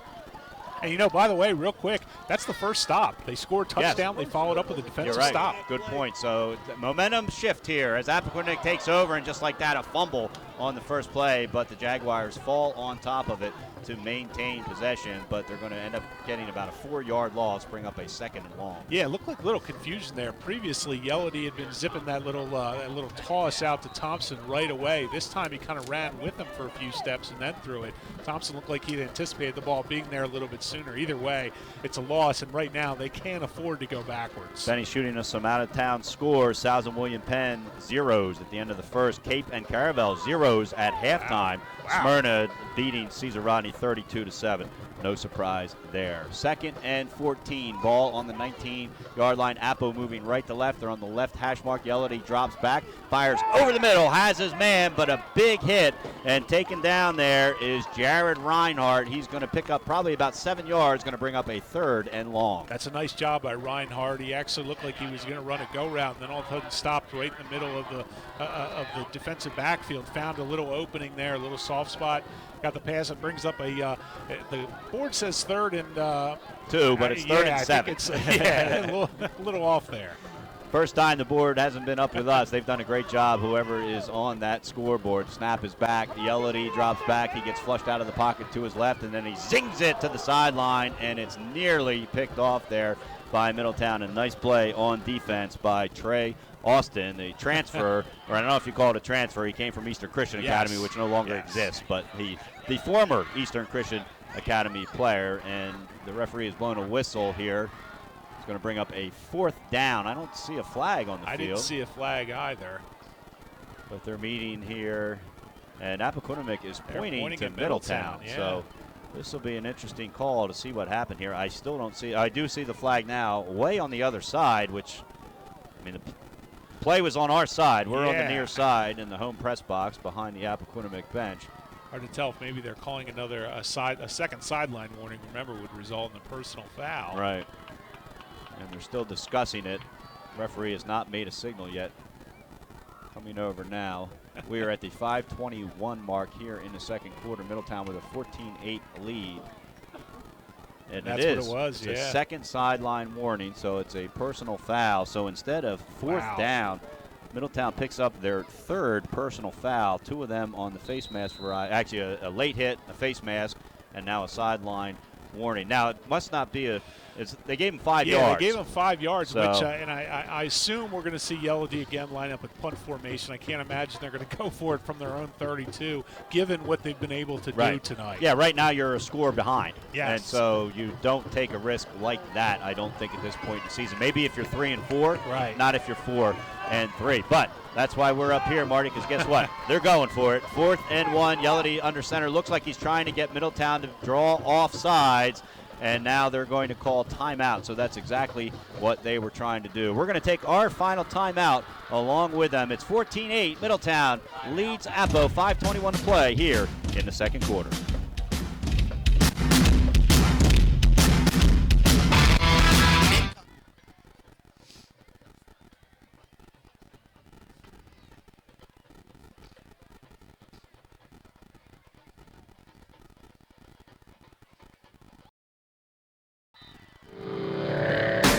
Welcome back to the Delaware High School Football Game of the Week on Fox Sports 1290. Coming out of the timeout on 4th and 2 from the 32. Yellity keeps it and plunges forward for the first down. A big first down for Appoquinimink. I'm shocked. That's a huge first down. I'm really surprised they went for that. Yellity just right under center, which he never goes under center. Really nice job, and he just got about 2.5 yards. Big first down for Appo. So it's going to be 1st and 10, ball on their own 35-yard line. Appo trails 14-8. We're at the 5-minute mark here in the second quarter. It's a pitch to the left, this time again to Thompson again, and he gets knocked out of the bounds after picking up about 3 yards. Yeah, it's the second time we've seen them go to the short side of the field on that toss with Thompson. That's a very difficult play to make a lot of hay on. Thompson's going to have to cut that up, but there's nothing there, so he did the best he could and get out of bounds. I'm sure at this point, if you're Appoquinimink, you'd love to stay inbounds and keep this clock churning, keep that ball away from the Middletown offense. Out of town scoreboard from Benny Pinella back in the studio. Woodbridge has a 21-0 lead over Milford, so battle of the two unbeatens downstate in the Henlopen South being won by Woodbridge right now. 2nd and 8, ball on the 37-yard line. Man in motion. The pitch is to Thompson, this time around the long side of the field, and he picks up a couple yards before being taken down at the 42-yard line. You got another nice block from the fullback, Jadick there. Did a nice job getting some more positive yardage. Again, he's fighting through some of these first tackles. Middletown is a very good tackling team, and they've done a good job tonight. It's just Thompson's ball on their own 41-yard line. They're now on the right hash mark after that run around to the right by Thompson. One wide receiver out here to the left. That's Kenyon. And the give is up the middle to Thompson, and he's pulled down from behind, shy of the first down. Looks like they're going to mark him at about the 43-yard line, so he's going to be a little over 2 yards shy. We will see what Timpson decides to do on this 4th down. Yeah, again, very interesting. They don't pick up the first down on 3rd and short. I almost think you want to do the same thing again, where you try to make Middletown jump off sides. Middletown's usually a very disciplined team. Now tonight they've shot themselves in the foot a few times, but Appoquinimink, you can tell they feel something. They feel like they have something going tonight. Yeah, I'm not sure what they're doing here. They're going to end up having to call a timeout. They have one left. Yellity is over talking to Brian Timpson, and that's exactly what they're going to do. They're going to take their 3rd and final timeout and decide what they're going to do on this 4th and about 2.5 on their own 43-yard line. We're going to keep it right here. Middletown has a 14-8 lead. Appoquinimink has moved the ball on all 3 of their possessions and are doing it on their 4th. They did manage to score on an 11-yard touchdown throw from Yellity to Kenyon to make it 14-8 on their last possession. Before that, it was Kedrick Whitehead's 76-yard run that put Middletown up 7-0. And then on their very next possession, Drew Fry capped off a 74-yard drive with what amounted to about a 1-foot scamper into the end zone. So just when it looked like Middletown may have all the momentum, that was a huge touchdown throw and catch from Yellity to Kenyon, which got not only the team back into it, but the crowd back into it as well. 4th and 2, ball on the 43-yard line, 3:37 to play. Appo trying to pick up another first down on a 4th down, and it's not going to happen as the ball is handed off, and that was Thompson, I believe, knocked almost backwards. They're going to give him the original line of scrimmage, and that's going to be a turnover on downs. Yeah, that one, I'm actually surprised at how simplistic a call they went with there. That's kind of going to the well maybe one too many times. The Middletown defensive line and linebackers just converged on that as soon as the snap was taken. Just surprised you take a timeout and come out with that play, but you leave Middletown a really short field now with 3:33 to go. So Drew Fry, the sophomore, will come out, and he's got the ball on the Appoquinimink 43-yard line. The snap is to back, and the handoff is to Whitehead, and he battles over the left side and breaks a couple tackles and drags a couple people with him, and is going to pick up about 6 yards. It looks like they're going to mark it on the 42-yard line. Another shifty run by Whitehead. He's one of those kids that just keeps the feet moving and works his way out of tackles as well. 2nd and about 4. Ball on the 37-yard line to give us to Whitehead again. This time he barrels forward over the left side and is going to pick up a first down. The clock's running. We're at the 3-minute mark. Middletown, according to my count, has all 3 of its timeouts left, but I think they're going to want to keep this moving, keep that Appoquinimink defense on its heels. And you got to love Whitehead again, hits the line, and then all of a sudden a little stutter step to his left, and he's off for another 6, 7, 8 yards. Patrick Whitehead came into the game with almost 700 yards rushing. He averages 11.5, so why not give it to him again? They do, and he picks up about 3, maybe 4 yards, going to bring up a second down. And he's well over 100 yards for the night, I'm sure, even though they, we don't keep time of possession, but you'd have to think Appoquinimink is just absolutely dominating time of possession. And it's going to be a 2nd and 6 ball on the 23-yard line. We're at the 2:35 mark. No timeout yet for Middletown. Fry drops back. He fires over the middle, trying to get Ed Ellen, and in and out of his hands. There was double coverage there, but I think he'll tell you he probably should have had that. Absolutely. Again, he puts the ball right where it needs to be, right in Ed Ellen's hands. We've had such a struggle with this kid's name. We've called him 3 names. His kid's last name is. We believe it's Ed Ellen, but again, yeah, he'd be the first to tell you he should have had that. 2:31 to play, 3rd and 6, ball on the 23-yard line, and the give is to Whitehead up the middle. I'm sorry, that was Jeff Lockwood, so a 3 on his jersey, but a 1 in front of it. So Jeff Lockwood with the carry is going to be about a half a yard shy of the first down. No doubt here they're going to go for it. And Jeff Lockwood's got 30 carries on the year, over almost 240 yards. He's been a really nice job relieving Whitehead. And he is in there lined up behind Fry. The fake is to him. Fry keeps it, goes forward, and it looks like he's going to be stopped. He was dragged down by his heels, and that's going to be a turnover on downs. Great job of penetration by the Appoquinimink defense. Brennan Wright was one of the guys in there. I believe he's second on the team with 30 tackles. Did a nice job. Kind of an just played at. And so it's going to be 1st and down for Appo. They've got the ball on their 18-yard line. Now they are out of timeouts, so they got 2:06 to play here, trailing 14-8 before we head into the halftime. So they're going to have to play a true hurry-up 2-minute offense here. And we'll see if that limits them to keeping the ball in the air, which of course isn't going to bother this team at all. Moving right to left as we see it. Low snap. Yellity scoops it off the ground. He gets flushed out of the pocket. He's now scrambling to the left, and a smart move there. Scampers out of bounds. Stops the clock. Yeah, the problem with the defense right now, or with the offensive line for Appoquinimink, Middletown's only rushing 3, and they're still getting a little pressure on Yellity, which means there's 8 other guys who are out in the pattern. There's just not a lot there. This is, if you're Appoquinimink, I'm sure he's told Kenyon Yellity, if something's there, go for it, but make sure we don't turn the ball over. That would be a disaster right now. Coming up on the Fox Sports 1290 AM halftime report, our producer and studio host Benny Pinello have the football news and scores along with a preview of the weekend's matchups ahead. Plus, we'll be back with a review of the first 20 minutes of action, all coming up at the half. 2nd and 10, ball on the 18. Appo moving right to left. The give is to Jadek. He heads around the right side and picks up the first down, dragged down at the 30-yard line. Several Middletown guys in on the tackle there. Wow, Jadek was stopped after about a 5-yard gain and just bowled his way, carried about 3 Middletown defenders for the last 5 yards. That a big first down for the Jags. Shane Wilkins with the tackle. The clock stopped momentarily, is now ticking again. 1:42 to play, 14-8 Middletown. Appo trying to put together a last-ditch effort here to end the half. Yellity rolls out, whips it over to the side. The catch is made by Joseph Scott Thomas, but he did not get out of bounds, and so the clock is running because he also didn't get to the first down.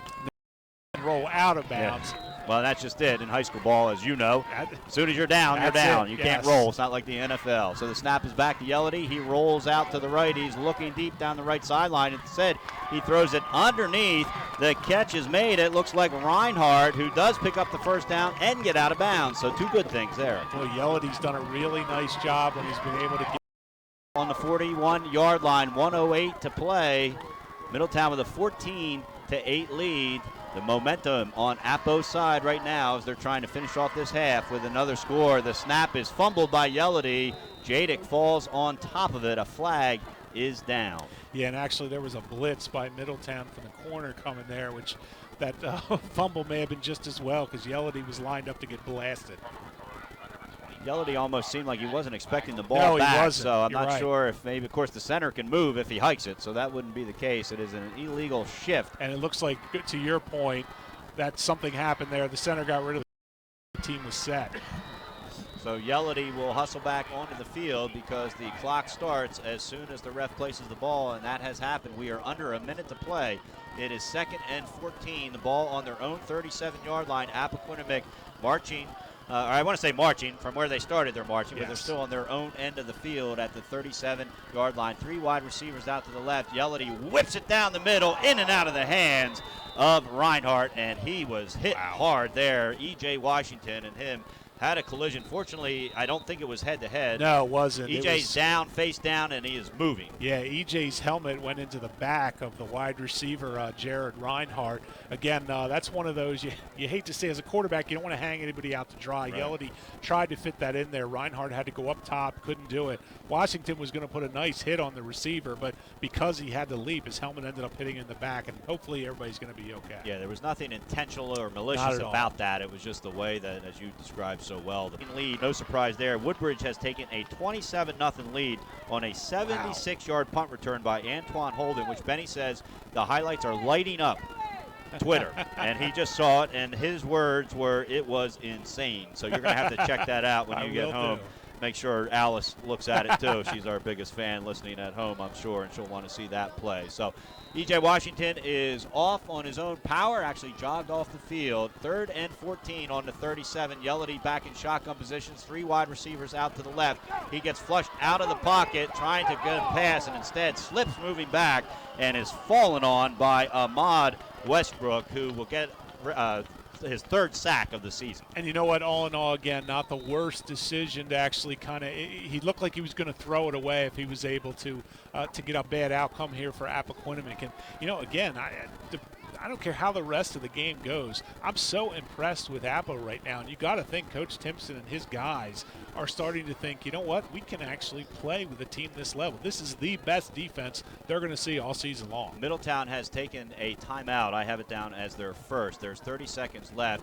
Unquestionably, Appoquinimink will be punting this ball away, and with the fast strike offense that Middletown has, why wouldn't you take the ball back? You know, Middletown is not used to being in a tight game like this. No, they're not. Other than Sally's, their games have basically been blowouts. 48-0, 25-0, 65-0, 43-6. The Sally's game 42-24, but the game was closer than that. That was in the second half, yeah. 42-0 and 53-14. So Mark Del Percio hasn't had a situation where they've had the ball this late with this little time and a really need to score. Yes. Yellity dropping back to punt. Anthony Del Percio is back on his own 30-yard line. The kick is away. Anthony is going to take it at his 31. He spins around. He's going around the left side trying to pick up a block. He's at the 40, 35, cuts back into the 30, and he's swung around and taken down. But Middletown's going to have the ball in Appo territory. Looks like they're going to mark it at the 44-yard line. 17 seconds to play, so an opportunity to get more than one playoff. And you know what? It's such a small thing, but that spin that Anthony Del Percio just used got the defense completely shifted the other way. He turned back against the grain. Just a really nice job. And, you know, it's little things like that all of a sudden. And again, you got a D1 level quarterback out there, or on the 45-yard line, 46-yard line. As you said, this is a legitimate scoring opportunity for Middletown. So Matt, Middletown is on the Appo 46, 17.2 seconds left to play. They're on the left hash mark, moving left to right. As Marty and I see it, 2 wide receivers on each side of the field. Whitehead, the lone back, and Fry drops back. He's in the shotgun, and now he's trying to go deep. He escapes a near sack there. He tucks the ball underneath, and he's going to run across the 40 to the 35. He's got the first down, and he's brought down, and Mark Del Percio quickly signals for a timeout with 4 seconds to play. And you know what, again, that's the sophomore in him coming out. I'm sure, he's going to look at it and say, I picked up 11 yards in a first down, but he also killed just about all of the clock that was remaining. I'm sure they would have liked to taken a few shots in the end zone. But, regardless, this is a big stand for Appo right here. I told Alice I'd be home early tonight because I kind of thought we might get the running clock. Appo has proved me wrong. They really came to play tonight. Don't heat that dinner up yet. That's right. 14-8, 37 seconds left to go. Excuse me. 5-yard line. Basically, this is going to be the last play of the half unless there's a defensive penalty, which my guess is Fry's going to heave this thing into the end zone. Yes, he is. And so huge deal for Appoquinimink here. If you stop them here and you can go into the locker room with the momentum, yeah, you're down, but you've played really well. We've seen both Anthony Del Percio, who's lined up on the left, and Adelin, who's lined up here on the right, make leaping catches in the end zone on film. So there's nothing to think that can't happen again. Three wide receivers to the right. Fry's looking deep, and he's going to try to get it to Anthony Del Percio. Del Percio comes back, and it's incomplete. And so a nice try there by Fry to Del Percio, and a huge stop. And now there's a flag on the play here. And you know what, John, just real quick, Coach Simpson was going nuts. They left single coverage on Del Percio, which was a mistake.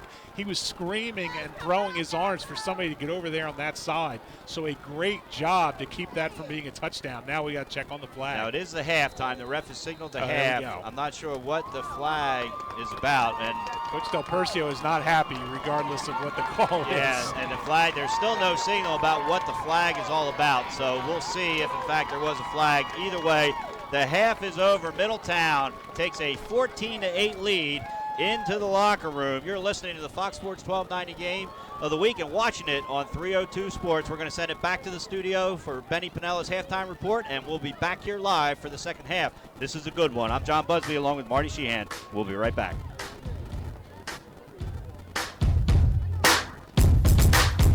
Napa know-how. A Napa guy knows more isn't always better, unless we're talking about full-size vans. These beasts do more than get you from A to B. They have so much space a man can live in it.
Some will keep talking until 100 things you have is known.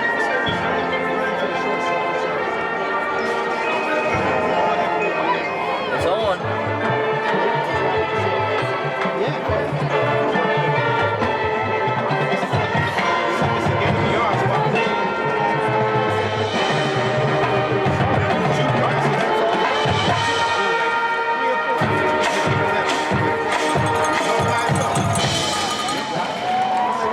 I just turned the camera.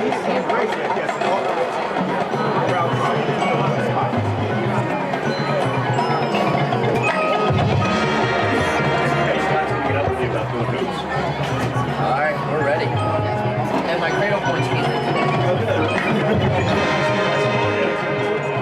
Yeah. You did a lot last year, right? Yeah, we did a lot. Yeah, so we were a couple I just got on there. I just got on there. Yeah, some guy was gonna like grade it. I hear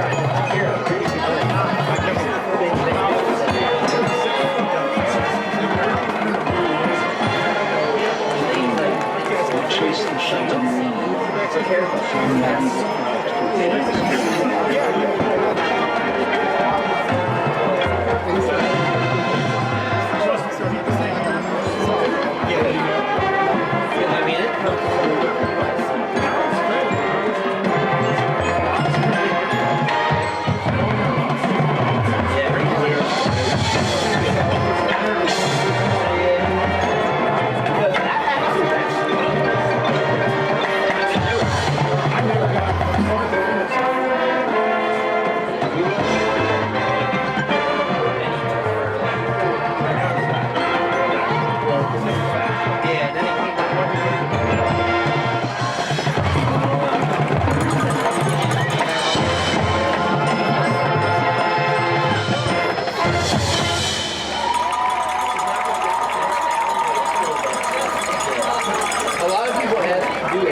It is 27-0 too. I must be lagging.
I'll tell you what.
against the skies on the after-silver wings. Sunward they climbed, and joined the tumbling north of sand-split clouds, and then 100 things you hadn't dreamed of.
All on Fox Sports 1290, foxsports1290am.com, and iHeartRadio Fox Sports 1290. Welcome back to Appoquinimink High School. John Busby along with Marty Sheehan. Thanks to Benny Pinella for that excellent halftime report. The Middletown Cavaliers have a 14-8 lead over their crosstown and district rivals, the Appoquinimink Jaguars. And it was a game that got off to a quick start for Middletown on Kedrick Whitehead's 76-yard touchdown run to put the Cavs up 7-0 halfway through the first quarter. Appo then turned it on downs, and to open up the second quarter, Drew Fry with a 1-yard scamper into the end zone gave Middletown a 14-0 lead early in the second quarter, and it kind of looked like the game was going to go as everybody expected it to go and be a Middletown blowout. Middletown comes into the game 7-0, ranked number 2 in our coaches poll and also in the News Journal poll. But wasn't to be as Appoquinimink got the ball, and Kenyon Yellity marched his team down the field and fired a strike into the end zone to Emmanuel Kenyon from 11 yards out to go up 14 to 6. I shouldn't say go up, to trail just 14-6. A 2-point conversion made it 14-8, and that's where the half ended. It's safe to say, Marty, if Appoquinimink manages to pull an upset here, it will be the biggest win in this school's brief football history. Absolutely. They've done such a good job. You know, two of the notes I took before when watching film this week was that they don't play with a lot of confidence against the better teams and that they're very tentative. They've put both of those to rest tonight. They've been very patient on offense, and they played with a ton of confidence. Middletown will start with the ball. Yellity kicks off left to right as we see it. Kedrick Whitehead, it goes right through his legs. He hustles back and picks it up at the 11-yard line and then bursts through a hole. He's around the right across the 40 to the 45, 50, trips over his own man who's trying to set up a block, cuts back and gets tackled down at the 34-yard line. But what looked like a big goof turned out to be a big run. You know what? It's one of those things that's a cliche for a reason. How many times in the NFL do you see a kick go past the coverage? All of a sudden, because the kick coverage team runs past the defender, they get out of their lanes. That's what happened here. Kedrick Whitehead is so fast. He's so shifty. He did such a nice job there and almost took that one to the house. So Middletown is going to start on the Appoquinimink 33-yard line, 1st and 10. Moving right to left, they've got the all-white uniforms on, the royal blue numbers, and helmets with the white M in the emblem. Drew Fry, the sophomore with the green shoes, gets it to Whitehead up the middle. He bursts for a first down and a nice start. Actually, he's going to be about a half a yard shy as they're going to mark it just shy of the 23-yard line. Whitehead's another one of those kids. Hits the hole so quickly, just a blur when he gets the ball. And here was Middletown. Hurry up offense. They're moving right to left, and they did give him the first down. It's 1st and 10. They're shifting the chains, and now the referee has signaled for the play to start. Another give to Kedrick. He bounces up the middle and breaks a few tackles before he's finally dragged down by Jason Jeffers. A pickup probably of about 7, it looks like. You know, a small play, but a big one. He does that little stutter step again, but instead of going east or west, he bounces backward, then heads north again for pickup of 7 yards. Done a really nice job tonight. 2nd and 4, ball on the 16. A substitution there. Whitehead leaves the game. In for him comes Jeff Lockwood, who's got a couple nice carries tonight. Fry drops back, and he whips it on the slant, and he's got Ed Ellen. It's going to be down at the 10-yard line. Nice tackle by Jared Reinhardt, but not until they picked up the first down. That's another of those plays we talked about in the first half. He's just put such zip on the ball. There's nothing the defense can do about that slant. Looks like the Apple defense is back on the heels. The give is to Lockwood up the middle. He bounces off a couple tackles, rumbles close to the end zone. Is he in? He is. Touchdown. Lockwood, a 10-yard run. Wow, and I saw Coach Timpson just kind of threw his hands toward the ground. There were so many opportunities for the Appoquinimink defense to bring Lockwood down, but give him credit.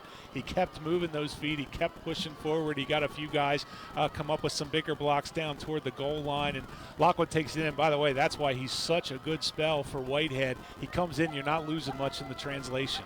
And an odd formation here. I saw this on film, albeit it wasn't in the 2-point conversion lane. Everybody lined up on the left except Fry in the center. Fry takes the hype. He scampered to the corner of the end zone, and he's in. If it holds up, there is a flag down in the area where there may have been a hold, which allowed him to get into that right pylon and score the 2-point conversion. I think Anthony Del Percio actually had a hold of the inside jersey on the shoulders of the Appoquinimink defender. Let's see if that's the call. I like the play there. Basically what they do is they set it up, and it is going to be a hold against Middletown, so the 2-point conversion will not count. We'll see what Coach Mark Del Percio decides to do. They've got a 20-8 lead right now, so they would like to get to 2 points, which would make it a normal 14-point or 2-touchdown lead here. We'll see what he decides. And you know what? I know I'm thinking way ahead here, but you see these different 2-point formations. They've done a couple different things this year. Remember, if they do get where they want to be, which is against presumptively Smyrna, in that championship game, Smyrna goes for 2 and makes it very often. You're right. You need to have a good 2-point conversion ready. Yeah, there's no doubt about that, but they are going to try to kick the extra point. It's going to be from the 20-yard line, so it's going to be a 30-yard kick. So, you know, they're never a gimme at the high school level, and this one certainly is not. It'll be Justin Guthold. He came in with 34 extra points. He's made both of them tonight. Del Percio will be the holder. The snap is back, and a whistle, and it looks like I thought the defense jumped off sides, and that was going to be the call. I'm surprised they stopped that. Yeah, you're not supposed to. I no, don't think, because you're unless actually there's contact. penalizing Middletown there, Right. because the kick was good, but they're actually going to have to kick this again. And maybe there was contact. I That think you could do be. stop That's it if true. there is contact. That's So true. there must have been contact. But yeah, so it's going to be to Middletown's certainly their advantage. I still think they are going to try to kick, especially with a lead. I think if there's a different situation, they may at this point now try to go for 2 again. So it looks like Del Percio is going to mark it down, and the kick is going to be from the 15-yard line. So it's a 25-yard kick. Still not a gimme here for Justin Guthold, who, as I just mentioned, has 36 extra points on the season. Snap is back. Hold is down. The kick is up. And that could have been good from about 40, most likely. So the kick is up and good. Middletown has taken a 21-8 lead over Appoquinimink. 10:52 to play here in the third quarter. We're going to take our first break. You're listening to Fox Sports 1290 Game of the Week and watching it live on 302 Sports. Ravens women love football. Help us celebrate the 10th anniversary of a Purple Evening on Monday, October 3rd at M&T Bank Stadium. Get your purple on from 4 to 9 p.m. with this Ladies Night Out, including exclusive stadium access, interactive games and activities, plus a chance to hang out with Ravens players and score autographs or photos to share with friends. Tickets are just $35 or upgrade to VIP for $60. Join the best fans in football. Visit BaltimoreRavens.com/purple for tickets and info. From 2007 to 2016, 10 seasons of high school football on Fox and FoxSports1290am.com. A big kickoff return to open up the second half by Kedrick Whitehead led to a 10-yard touchdown run by Jeff Lockwood to give Middletown a 21-8 lead. 10:52 to play here in the third quarter. John Busby along with Marty Sheehan, Benny Pinella back in the studio. The kick is up and away, and Thompson fields it on his own 8-yard line. Looks like he might have taken the knee. You know what? He did. He wanted to make sure he secured that kickoff, and of course we see that every now and then in their own territory. So a learning experience for the junior kickoff returner, who is also the leading rusher with 73 carries, 560 yards and 8 touchdowns for Thompson. He's going to be one to watch next year. He's done a really nice job for this team. Again, only a junior, and he's really shown he can tote the rock when they need it. Caravelle went up 7-0, and Cape struck right back 7-7 in that big game down there at Cape Henlopen. 1st and 10, ball on the 6-yard line. Appoquinimink moving left to right on this beautiful turf field. The give is up the middle and bounces outside. That's Thompson around the right side to the 20, 25, 30. Cuts back in across the 35, where he's brought down and hit hard by Kedrick Whitehead to clean it up, but not until he picks up a big run and a big first down. Great job again. We talked about in the first half that he gets a lot of his yards in the middle of the field. That time there was a little opening. He found one. Then he saw daylight to the right and just turned on the jets, got around the pick up first downs, keep this Middletown offense off the field. Yeah, and even though they're down by 2 scores, you know, it's early in the third quarter. There certainly is no rush, and like you said, they've proven they can move the ball here, and that's going to be what's most effective because you do not want this Middletown offense on the field. 1st and 10, ball on the 36-yard line, I formation. That's Jadick up front. Man goes in motion. Looks like Appoquinimink jumped off sides. It'll be their second penalty of this second half. Yeah, both the left guard and left tackle flinched big time on that one. A little bit anxious to get at it, chomping at the bit, so to speak. But a big opportunity here, a big possession for Appoquinimink. Again, you want to start moving the chains, do a little bit more damage like you did in the first half. And again, it's only a 2-score game.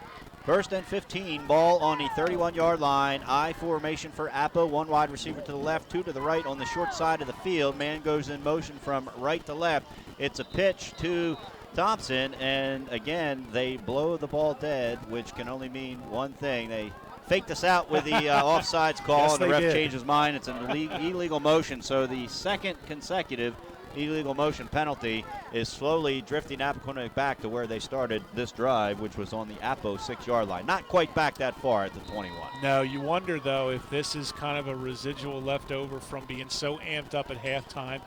Middletown scores quickly. You want to get right back in it. You've proven you can play with them in the first half. You still got the heart's pumping, but you got to get it under control. And it's not getting any warmer. No, 49 degrees here, and we've both put our coats on. We've got the window open, of course, for the atmosphere, but that's football weather here in the fall. I formation, first and 20 on the 26, and a little, looks like a bubble screen out to the side there. Emmanuel Kenyon is bottled up quickly, picked up a few yards, but not much. You know, on tape, that's a play they run 50 times against the Del Castles, the Newarks.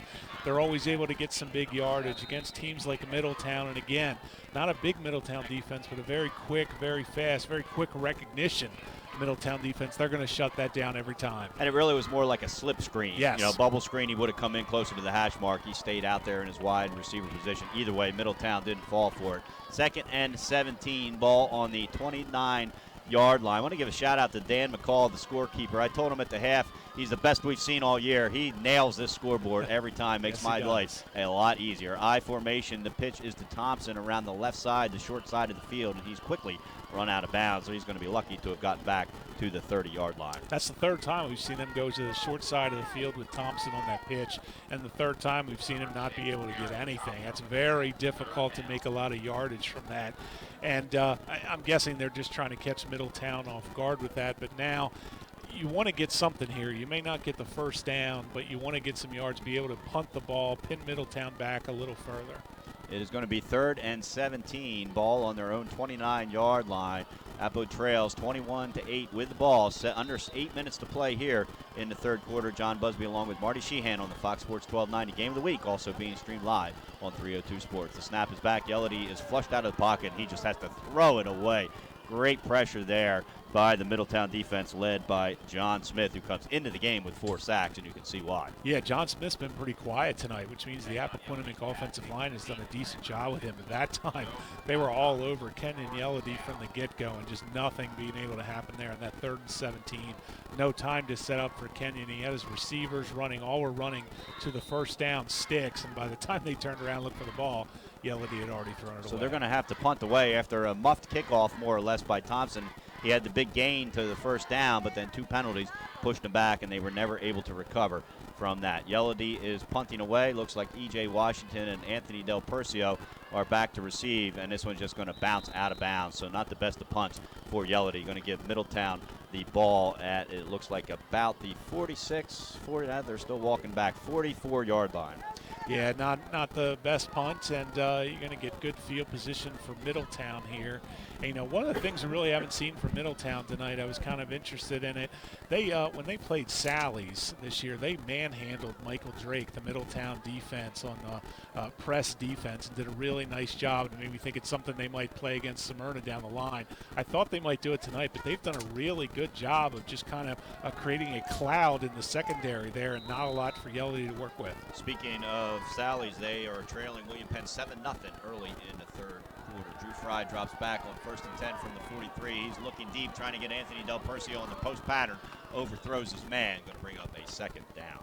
And you see that throw from Drew, just not much effort put into it at all, and he's still 45 yards down the field and slightly overthrows the receiver. That, again, that's a sign of a big-time quarterback. There wasn't anything there. He was double covered, but he put it only where Anthony could get to it. And you mentioned it earlier, we might be seeing 2 of the best arms in the entire state. Yes. Drew Fry, only a sophomore, 2nd and 10, ball on his own 43-yard line. 2 wide receivers on each side. Whitehead, the lone halfback, and he gets the ball up the middle, scampers for about 7 or 8 yards, going to mark it at the 49-yard line. Yeah, the draw play there, we haven't seen that too often from Middletown tonight, but every time, I think you mentioned in the first half, every time Whitehead gets the ball, he seems to pick up a nice little chunky go.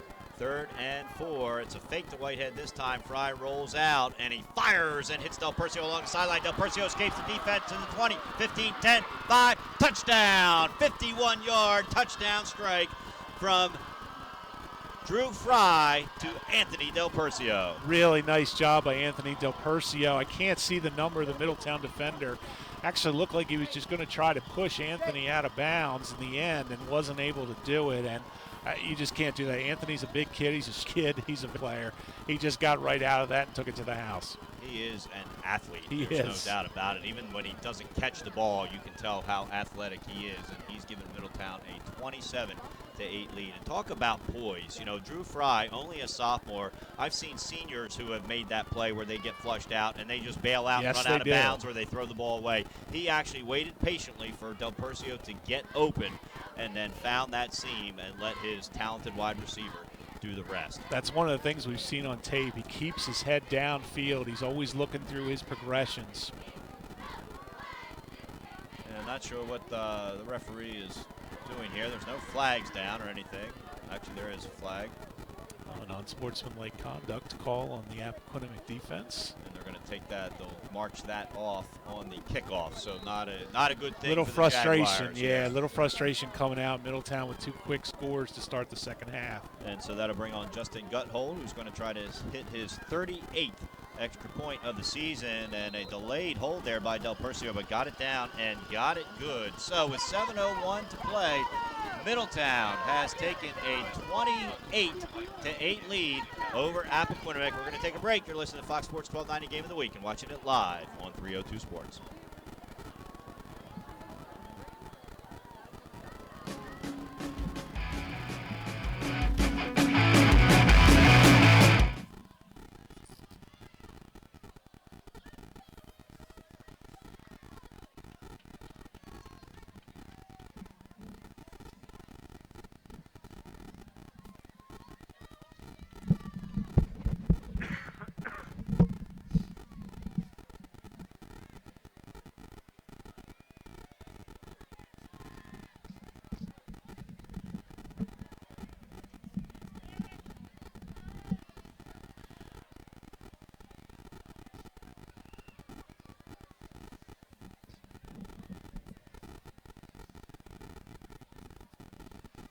It is 28-8 as Anthony Del Percio hauled in a Drew Fry pass and scampered down the right sideline for 51 yards to give the Cavs that margin of a lead here. Now, they called an unsportsmanlike conduct against Appoquinimink.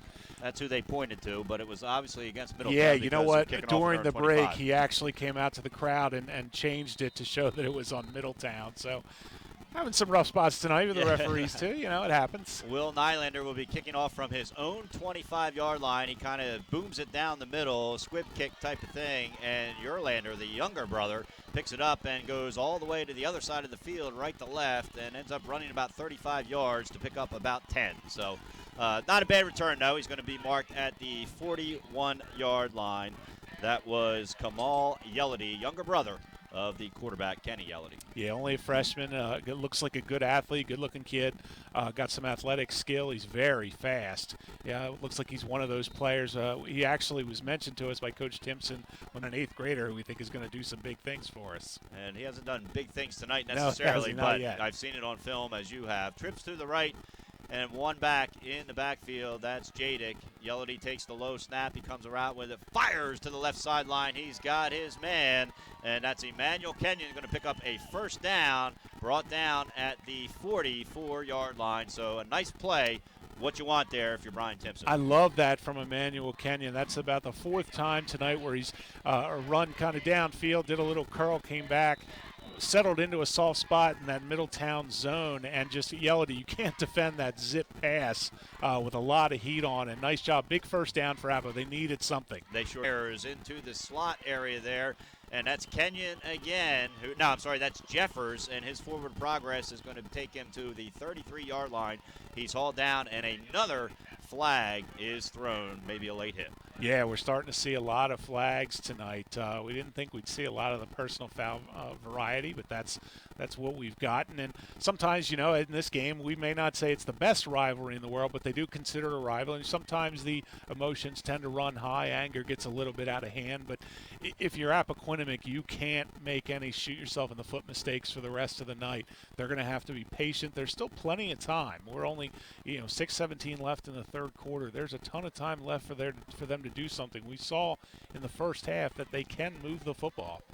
And so the refs are sorting this out. Where the play took place is about 7 yards behind where the forward progress was given. They're going to mark the ball at the 37. It is a personal foul. It's a face mask penalty against Appoquinimink. Wow. That's a big one. And that had to have happened after the play. And Brian Timpson wants an explanation. And so that's going to march Appoquinimink back on the other side of the field. So they're going to be back at their own 48-yard line while they're giving the explanation to Timpson. I'm going to remind you that tomorrow it's homecoming at UD, and the Blue Hens will try to pick up their first CAA win when they host the Towson Tigers. You can hear all the action starting with Blue Hens game day at 2:30, followed by kickoff at 3:30 as Scott Klatskin and Matt Jansen bring you all the action on our sister station 94.7 WDSD. They've got this sorted out, and so it is going to be a face mask penalty on Appoquinimink, the 8th on them, and they're going to be now hiking the ball from their own 48-yard line. They're moving left to right as we see it. Refs are still in discussion here about the situation, and maybe what they're discussing is whether the face mask was after the whistle. It had to be after the whistle from when they threw it, because they gave him the forward progress about 7 yards before the pile finally ended up. They did. Yeah, they have to be deciding what the down is here, I would guess, more than anything, like you said, determining when it was called. And it is second down is what they're going to give it. So 2nd and 18, ball on the 48-yard line for the Jaguars. 3 wide receivers out to the right, 1 on the left. Jadick is in the backfield, and he's just going to hang in and block as Yellowty fires it over the middle, and a one-handed attempt by Jared Reinhardt falls incomplete in a collision there in the middle of the field once again, and there's a Middletown player down. Yeah, and Reinhardt's actually coming off the field not looking like he's 100% right now either. I'm not sure if he thought he should have had that. He's kind of hanging his head when he got to the sideline here. That was, again, a pass with a lot of mustard on it from Kenyon Yellowty, but just a little bit past the outstretched arms of Kenyon. Yeah, I didn't get the Reinhardt. Didn't get the number of the Middletown player that was down who put the hit on Reinhardt. Reinhardt popped right up, but the Middletown player is down. He is moving as they tend to him. And while they're doing that, I want to remind you to tune in to the Blue Hens Football Coaches Show every Wednesday at 7 o'clock on 94.7 WDSD as the voice of the Blue Hens, Scott Klatskin, talks UD football with interim head coach Dennis Doughton Carter. And a big thanks to our newest partner, NKN Films, for their outstanding designs on our 2016 high school football schedule poster featuring this year's games and our Fox Sports 10th anniversary team. Check out the poster at foxsports1290am.com and visit nknfilms.com for all your video needs. I actually like that while you were reading that, the sideline, the trainers for Appoquinimink, all 4 of them have been following Reinhardt up and down the sideline. So you always like to see, the whole deal with concussions now. It's such a big part of the game and something you want to keep an eye on. I'm impressed to see that they've kind of surrounded him and are making sure nothing's wrong, because that was a pretty violent collision in the middle of the field, and that's where these, the head trauma comes from. So you always want to make sure these kids are okay. Yeah, and even if they don't actually get hit in the head, there's always that whip chance, action. Yeah, the whip action, or you never know. He was up in the air. Reinhardt was up in the air, parallel to the ground. He was, because he was trying to make that leaping catch there, and they are still tending to the player on the field. We're going to go ahead and take a break here at Jaguar Stadium. Middletown has a 28-8 lead with 6:03 to play in the third quarter. You're listening to the Fox Sports 1290 Game of the Week and watching it live on 302 Sports.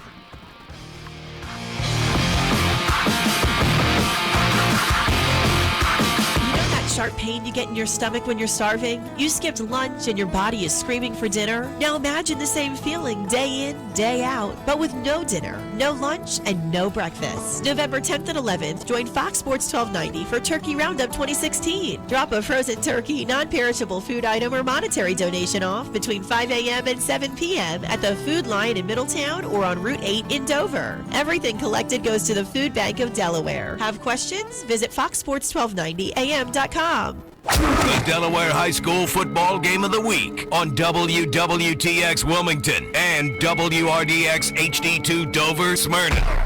High school football on Fox Sports 1290, foxsports1290am.com, and iHeartRadio Fox Sports 1290.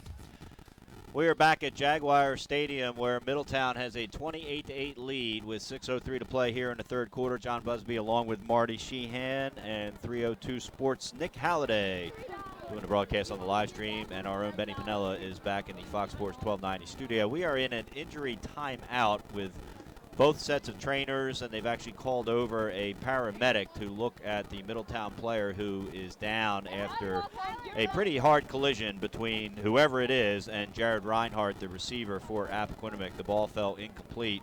Reinhardt was actually in the air parallel to the ground at one point when the collision happened. It was a clean hit. It was just one of those things similar to the one you explained earlier, Marty, that sometimes when the receiver doesn't go where you think he's going to go, you end up hitting him in a way that you didn't want to hit him. And so the guy who actually delivered the hit is the man on the ground, and they're still tending to him. They're actually bringing a stretcher out onto the field. And you always hope that, you're always going to take precautions. Yes. So hopefully there's nothing major wrong, but you always want to make sure that you take the utmost precaution. Nothing wrong with taking the kid to the hospital, having him checked out. And you always want to err on the side of caution. Yeah, there's no question about that, especially, this day and age with the concussions, with the neck injuries, and there's nothing more important than this kid's health, and we will get a number for you. Assuming we can, they may put him right on the stretcher in that crowd, and we're not going to be able to see who it is. We were not able to see who the player was, and we certainly are not going to guess unless we see for sure who it is. But they are going to take whoever it is off on a stretcher to the local hospital here. And, one of the great things, you talked about how the trainers were following Reinhardt, and look who's the closest guy to the huddle on the field, and it's Reinhardt, the other kid who was involved in the collision, and he is standing out there with one of his teammates, big Truett Jackson, the big offensive lineman, who was actually an all-state player last year. And you see that big thick cast on his hand. He's playing with a broken hand. He's getting looks from New Hampshire and Towson, so this kid is a legitimate player. The first-team All-State player last year, Appo's only representation on the All-State team, and you can see just how big he is. So they are tending to the injured player. We're at Jaguar Stadium. Appo is trailing. They are the host team here for this rivalry, but they are trailing 28-8 with 6:03 to play, and we are in an injury delay as they are getting ready to put the brace board or the backboard, whatever they call it, underneath the player and get him lifted up onto the stretcher. So we certainly hope whoever that is, that this is being done just for precautionary reasons, as it should be, and that this young man gets taken to the hospital, checked out, and is home in his own bed tonight. And we will try to find out who that is. So while they finish this up, we're going to go ahead and take another break here from Appo High School. Middletown leads 28-8 with 6:03 to play. You're listening to Fox Sports 1290 Game of the Week and watching it live on 302 Sports.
Football Game of the Week on WWTX Wilmington and WRDX HD2 Dover Smyrna. The Middletown player who was injured on the last play is being taken off the field on a stretcher. He did give the thumbs up. We were not able to, unless you saw it, Marty. I didn't see a number, and we're not going to guess as to who it might be. But either way, John Busby along with Marty Sheehan. It's 28-8.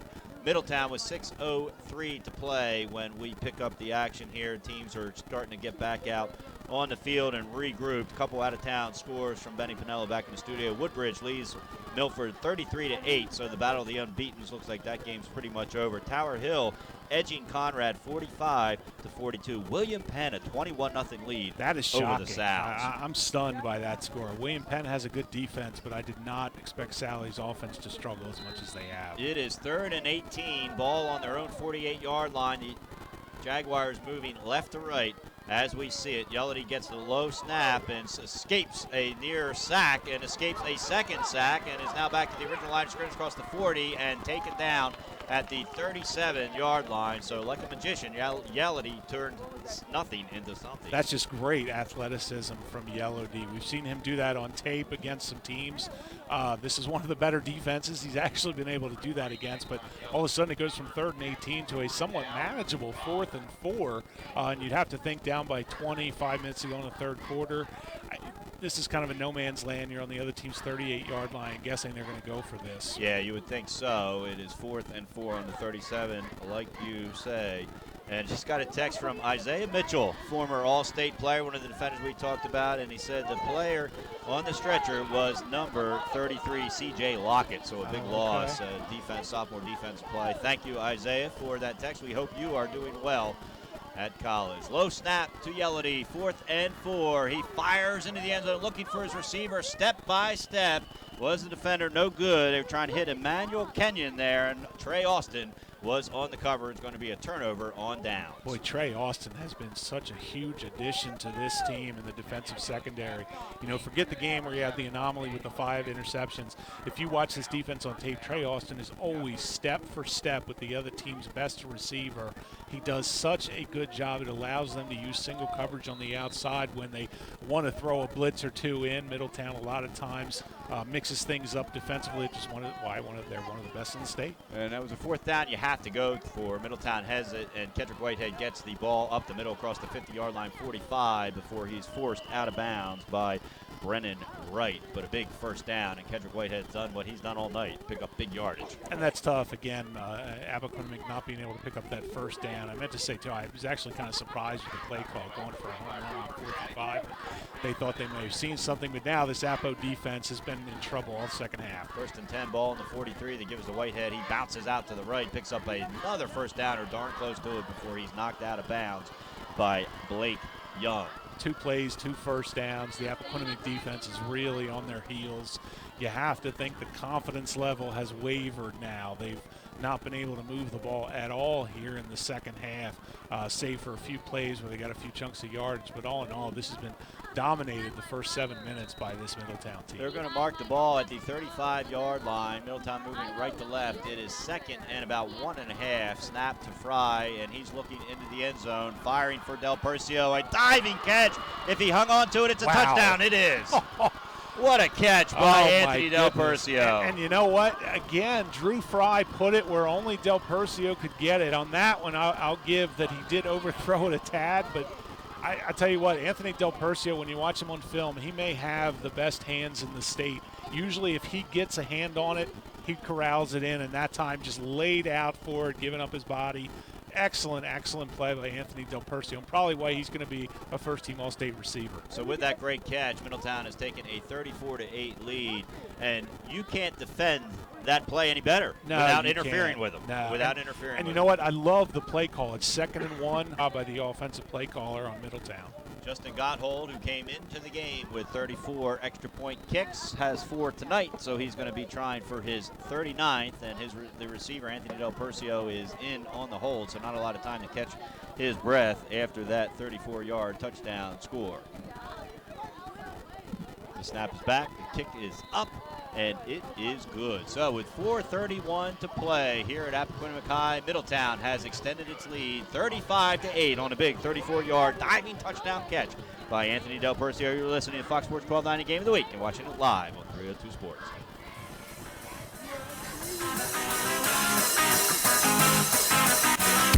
Hiring people is probably the worst part of my job. We started using ZipRecruiter about 3 months ago. One click and my job was posted to 100+ job boards, all the top sites. All of the candidates came to my dashboard, and it's easy to compare them. And I couldn't believe the number of great applicants we got. I don't know how we hired before ZipRecruiter. Find the best candidates with ZipRecruiter, where your job is just one click away from 100+ job sites. And right now you can try ZipRecruiter free. Just go to ZipRecruiter.com/find. That's ZipRecruiter.com/find.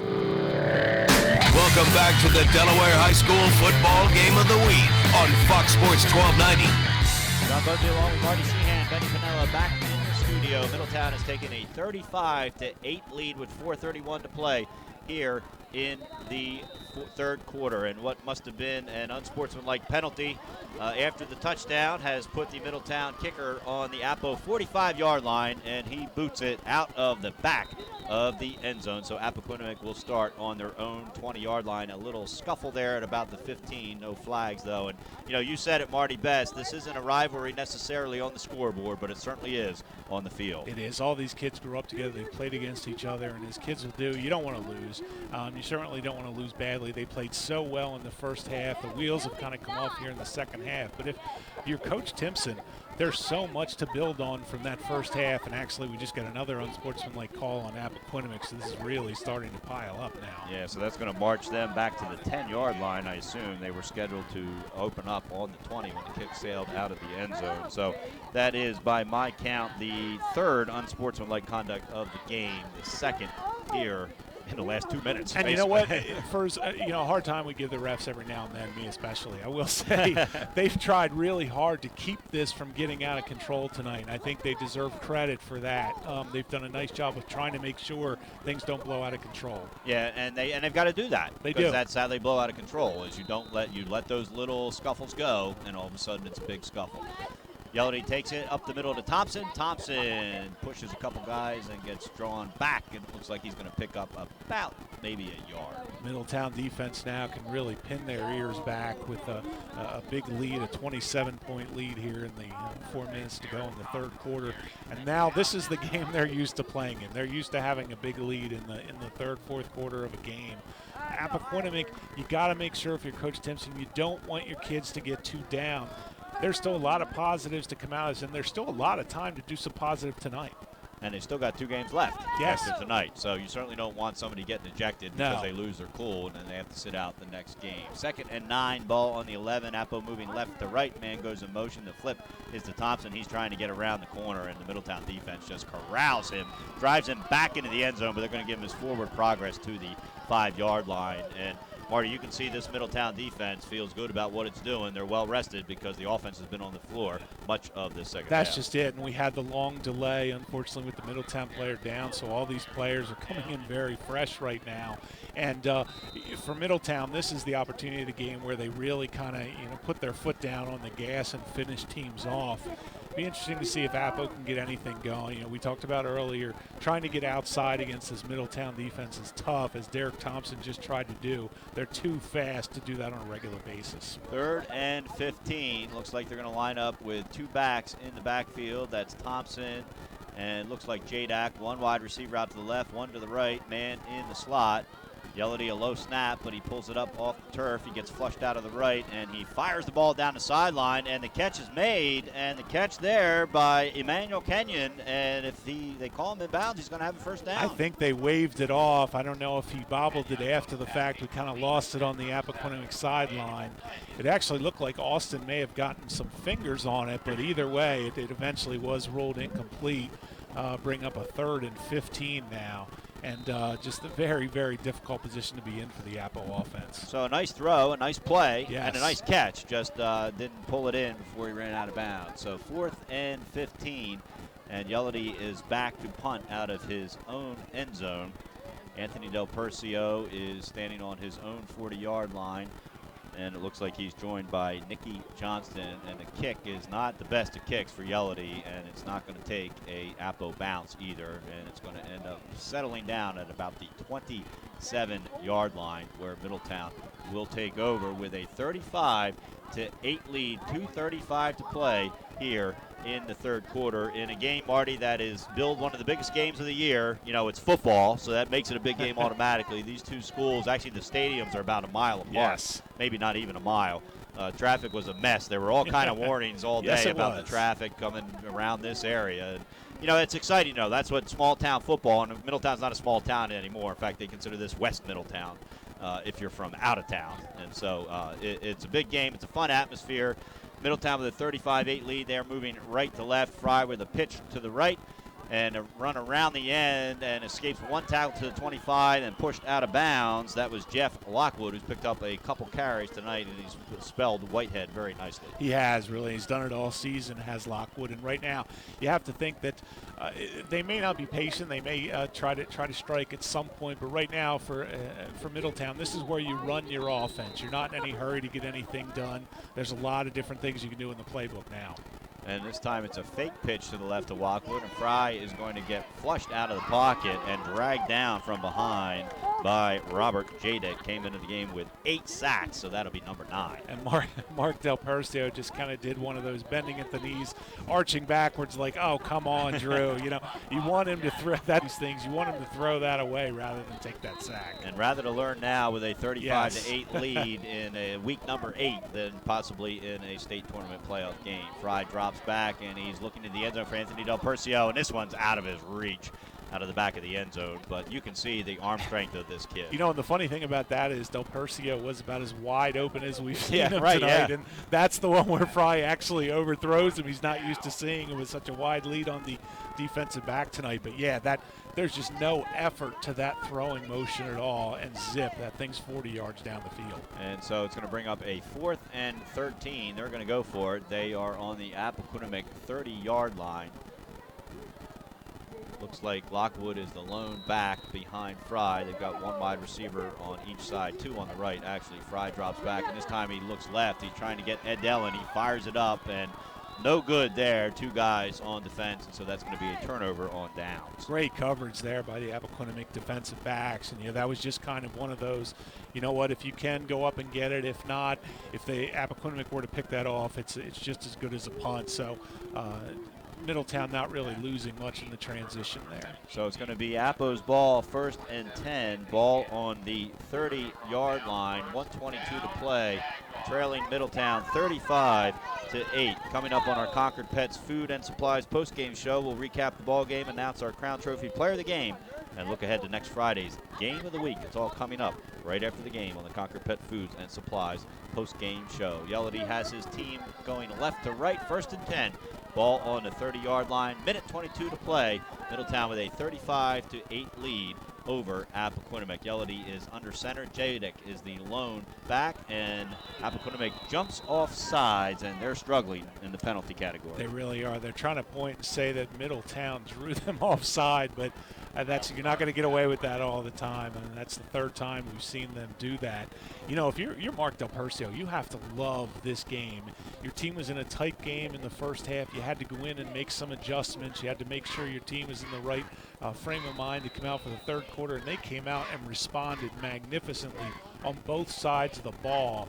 So if you're a coach like we know Mark Del Percio is, he's going to love watching this game. He's not going to love the personal fouls and the stupid penalties, but his team's competitiveness is fantastic. 1st and 15, ball on the 25. Yellowdy in the shotgun. Jadek off to his left. 2 wide receivers to the right and 2 to the left. Yellowdy is zoned in, looking to the left. He gets flushed out of the pocket, scampers across the field from left to right. He's tucked the ball away, and he's going to get caught up to and brought down by Spencer Harbert with a sack. You know, when they watch this on tape, they're going to see the wide receivers really kind of left Kenyon hanging out to dry there. They didn't do much to try to get away from the defensive backs. In fact, just kind of stood around, followed the defensive back rather than the other way around, and Kenyon paid for that one. So maybe some of the emotions starting to get to them a little bit here, a little bit of resignation about being down. It was a 1-yard gain, so instead of being the 2nd sack of the season for Spencer Harbert, it's going to be his 52nd tackle on the year. 12 seconds left to play.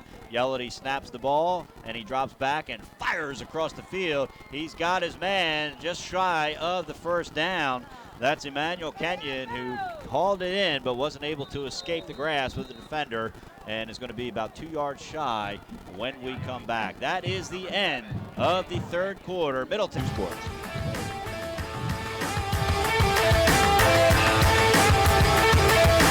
Want to watch high school sports live? Go to 302sports.com. Each week, we will be live streaming high school sports.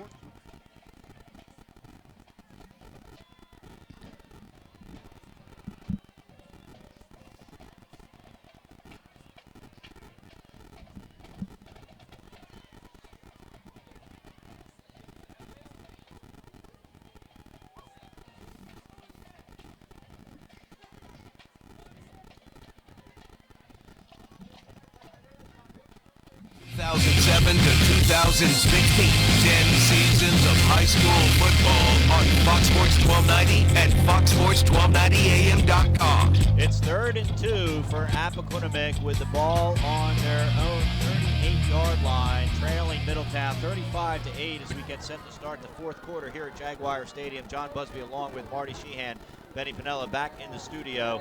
And Marty, this is a huge third down play for Appoquinimink, and we've got a flag on the play. Appoquinimink has 11 penalties on the game, Middletown unofficially with 6. So not the cleanest of games here, and I'm not sure whether they were respotting the ball. You know what? I think that's what it was. It was 3rd and 2, and they had it almost 3rd and an inch. Yes, so. Yeah, they actually blew the whistle once they realized the ball was misspotted. Which, if you're Appoquinimink, I'm not sure you love right there. Snap it faster. That's right. Anyway, the refs got it right. 3rd down and 2 to go. Ball on the 30-yard line. Appo's on the near hash mark closest to us, moving right to left as we see it. Maroon from top to bottom, from helmets to the pants. It's a fake misdirection, and Jadik's going to end up with the ball, and he's going to end up losing about 2 yards and going to bring up a 4th and 3, maybe 4. That D-line from Middletown just blew through the Appoquinimink offensive line there, and the misdirection, it didn't matter at all. They were all over that play again. They weren't letting anybody out from there. It looked like a couple of defenders just grabbed people at random. They were making sure nobody got out of there with the ball. And so that is going to bring up a 4th, and they're going to give them the 3-yard. Looks like 4th and 4. It's at the 36-yard line. They need to get to just shy of the 40-yard line. So we're going to call it 4th and 3 and a half, moving right to left. And this is all or nothing right here. It really is. It really is. If you don't get this, you leave Middletown in prime position, but you almost feel like you have to. 2 slots. Jadik's in the backfield. Yelady drops back, fires over the middle on the slant pattern. Incomplete, trying to hit Emmanuel Kenyon, and that's going to be a turnover on downs. And unfortunately, he picked that time to throw his worst pass of the night. That was far behind the receiver. Yelady really has had a nice night. He's put the ball on target for the most part. That time came up a little bit short, but again, you know, a lot to build on from that first half. Things fell apart. Middletown coming in, we knew they were the better team to begin with. They sort of asserted that in the second half, but again, if you're Coach Timpson, you want to see your guys go down fighting here. These last 11 minutes are important for evaluation, I would think. Yelady came into the game passing at a 63% rate, 1,200 yards, 11 touchdowns, only 3 interceptions. So the kid's got great talent. numbers, There's yes. no question about that. Quick handoff up the middle to Kendrick Whitehead. He bounces out to the very across the 25 to the 20, 15, trying to pick up some blocks and push out of bounds at about the 10-yard line. So again, first play of the series, handoff to Whitehead, picks up 10-plus yards. That's all he's done tonight. He's been amazing. I mean, every time he's gotten the ball, he's picked up positive yardage. Most times it's been at least more than 4 or 5 yards, excuse me. He's been on fire tonight. In the blocks he's getting, both from the offensive line and the wide receivers. 1st and 8, ball on the 8-yard line. He gives to Whitehead again, and he barrels up the middle and pushes a couple defenders into the end zone. It's a touchdown, the 8-yard variety. 41-8, Middletown leads Appo. Great job again. A nice little stutter step again. He came up the middle, ran into some resistance at about the 5-yard line, stutter step to his left, and just took it to the house. He's so quick and so shifty. It's very difficult if you're not squaring him up for the tackle. He gets away, and another 6 on the board, and now things have gotten out of hand, and this is kind of where we thought we'd be, but not how we thought we'd get there. No, we actually kind of thought we'd be there earlier than this, if we were honest with the Yeah. listeners there. But to Appoquinimink's credit, they hung in there in the first half, trailed by just 6, and then it got out of hand when Middletown scored on all 3 of their first 3 possessions. They now lead 41-8, 10:18 to play. And Justin Guthold is in to try to convert on his 40th extra point of the year. The hold is down, the kick is up, and this one is no good. So the announcer Jinx takes care of him there. So with 10:18 to play, we're going to take a quick break. Middletown leads Appoquinimink 41-8. You're listening to the Fox Sports 1290 Game of the Week. You're watching it live on 302 Sports.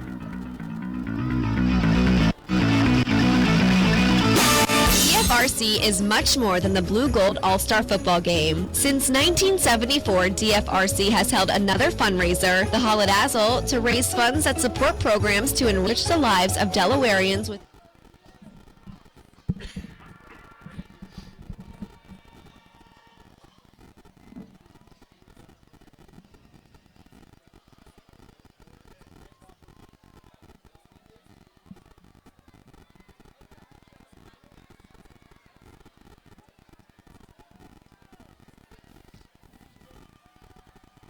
Sports 1290. 4 touchdowns on their 5 second-half possessions has separated these 2 rivals. Middletown with a 41-8 lead over Appoquinimink with 10:18 to play. John Busby along with Marty Sheehan. William Penn has given up 2 quick touchdowns and now only leads Sally's 21-14. About 30 minutes up the road at Baynard Stadium. Caravel scored with 19 seconds left to take a 14-7 lead against Cape. We're still waiting for a final on that one. Thanks to Benny Pinella for sending us the scores. Getting ready to kick off for Middletown is Will Nylander from his own 40-yard line left to right. As we see it, he booms the kick down the middle, and it squibs around there, finally picked up at the 20-yard line, around the 25-yard line. That is Emmanuel Kenyon, who gets pushed out of bounds. So Appo will take over with the ball. 10 minutes left to play and a 41-8 lead for Middletown. This is where you start to work on things for your final 2 games of the season. As we said, Appoquinimink would love to post a winning record this year and able to get 6 wins. They have AI and Mount Pleasant left on the schedule. So this is the opportunity. This is a part of the game. You still want to go at Middletown, but you also just want to make sure you build up some confidence going into next week. He took over a team that was 1-9. They were 2-8 the following year, 5-5 last year, and as you mentioned, they're 4-3 this year. Really done a nice job. Great opportunity, even with a loss tonight, to finish at 6-4. First and 10. Jaguars moving right to left, starting on their own 27-yard line. 3 wide receivers out to the left and no snap. Yellity comes away with it, but in his effort to get outside, gets buried behind the line of scrimmage. That sack was Josh Freeman, his 4th sack of the year. Poor Kenyon Yellity's going to need a chiropractor. I don't think there's been more than 1 or 2 snaps that he didn't have to pick off the turf tonight. And I haven't noticed that was a huge problem in other games. It has happened before, but it has happened consistently tonight. He's done a really nice job of playing it off. Yeah, we don't know. Maybe it's a backup center. We're not sure. Yeah. Joe Scarpinato is in a boot. Yes, and that must have been a late practice thing because I asked Brian Timpson, and he said there were no injury updates we needed to know about. And for Middletown, Jalen Whitehead, of course, is missing this game with an ankle injury. 2nd and 16. Yellity drops back, getting chased out of the pocket, fires it up the middle in the direction of Jadick, but that was just so he could avoid the sack and bring up a 3rd down. That was John Smith who blew that up again. He just blew right past the tackle on the right side, or the left side, excuse me, made his way to the quarterback. Yellity was forced to get rid of that before he wanted to. And again, with Middletown, they've done such a nice job in the second half. They've adjusted. They've turned up the volume on their defense, and they've really gotten after both Derek Thompson and Kenyon Yellity. They've really put a stop to these big yardage gains they had in the first half. So it's going to bring up a 3rd and 16, ball on the 21 for Appoquinimink. 3 wide receivers out to the left. They're moving right to left on the left hash mark, and it's a quick give up the middle to Thompson, just trying to get some yardage, but no go there. Actually lost a yard. maybe gave him back to the line of scrimmage. I'm not sure. But either way, it's going to bring up a 4th and long and a punting situation. Yeah, the little slivers of daylight that were available in the first half for Derek Thompson have all but closed down. The Middletown defense has really lowered the shade on him in this second half, really taken away any semblance of a running game for Appoquinimink. And so Yelledy will drop back in punt formation. Anthony Del Percio is lined up on the 15-yard line with what looks like maybe Jeff Lockwood trying to see his number there. No, it's not Lockwood. It is Mickey Johnston who will be back for the punt return. Referees have stopped the game for something. We're at the 7:48 mark. Middletown with a 41-8 lead over District Blue Hen Conference and crosstown rival Appoquinimink. Now, the one good thing if you're Brian Timpson, you scored finally against Middletown, because in the previous 2 games, as we've mentioned a couple times, Jaguars have not been able to score. They have here. Not sure what the situation is on the scoreboard, other than they're moving the field. There's another sideline violation against Middletown, their 3rd of the day. So that's something Mark can work on. Yeah, it's hard to imagine how that happens 3 times in a high school game. The get-back coach is obviously not doing his job in this game. As we know, all teams usually have somebody they assign to make sure people are back off the line. That person will certainly get an earful after this game. Still a 4th down, only this time it's 4th and 3 at the 34, and it looks like now with the short distance, Yelledy is going to go and try to go for it. Now, again, remember, he's both the quarterback and the punter, and he's lined up deep enough he can still get a quick punt off, and Mark Del Percio is going to take a timeout probably to get his team ready to face either a fake punt or something similar, something like that. Yes, and that is, boy, there's been a handful of 15-yard penalties on Middletown tonight for one thing or another. I would say they've given Appoquinimink close to 100 yards or so in penalty yardage tonight. Appoquinimink was able to take advantage of it in the first half. Haven't been able to do anything here in the second half, but a lot of positives I've seen. Like I said, I thought the first half I saw more from Appoquinimink than I saw in any of their games against Delcastle, Newark, Charter, because they're playing a team that's putting up a lot of resistance. And you mentioned them scoring the 8 points. They also did it in a meaningful game. It wasn't like it was 41-0 and they added a touchdown. It was only 14-0. It got them right back into the ball game. What Mark Del Percio has done is he's changed his defensive formation to defend the running of a play more than a punt. And now there is another flag down. Not sure what this is about because it's coming out of a timeout. The back judge threw the flag as if it was a delay of game, which it can be. And Appo is pointing against Middletown. I don't know how. And Mark Del Percio's got his hands out to the side here. Oh, an illegal substitution. Okay, so an illegal substitution coming out of the timeout. And Del Percio's got it. Actually, he's talking to his coaches, and it's Anthony, his son, who's now running back off the field. So not sure exactly what happened because Anthony was on the field before the timeout, but maybe he ran off the field during the timeout, and that makes him ineligible? Don't know. These refs clearly don't have Friday night plans after this game. So it is a 1st and 10, ball on the 39-yard line for Appo, and Yelledy's going to throw it up for grabs there, trying to hit his man there. That's Emmanuel Kenyon, falls incomplete. In on the coverage there was Shane Wilkins from Middletown.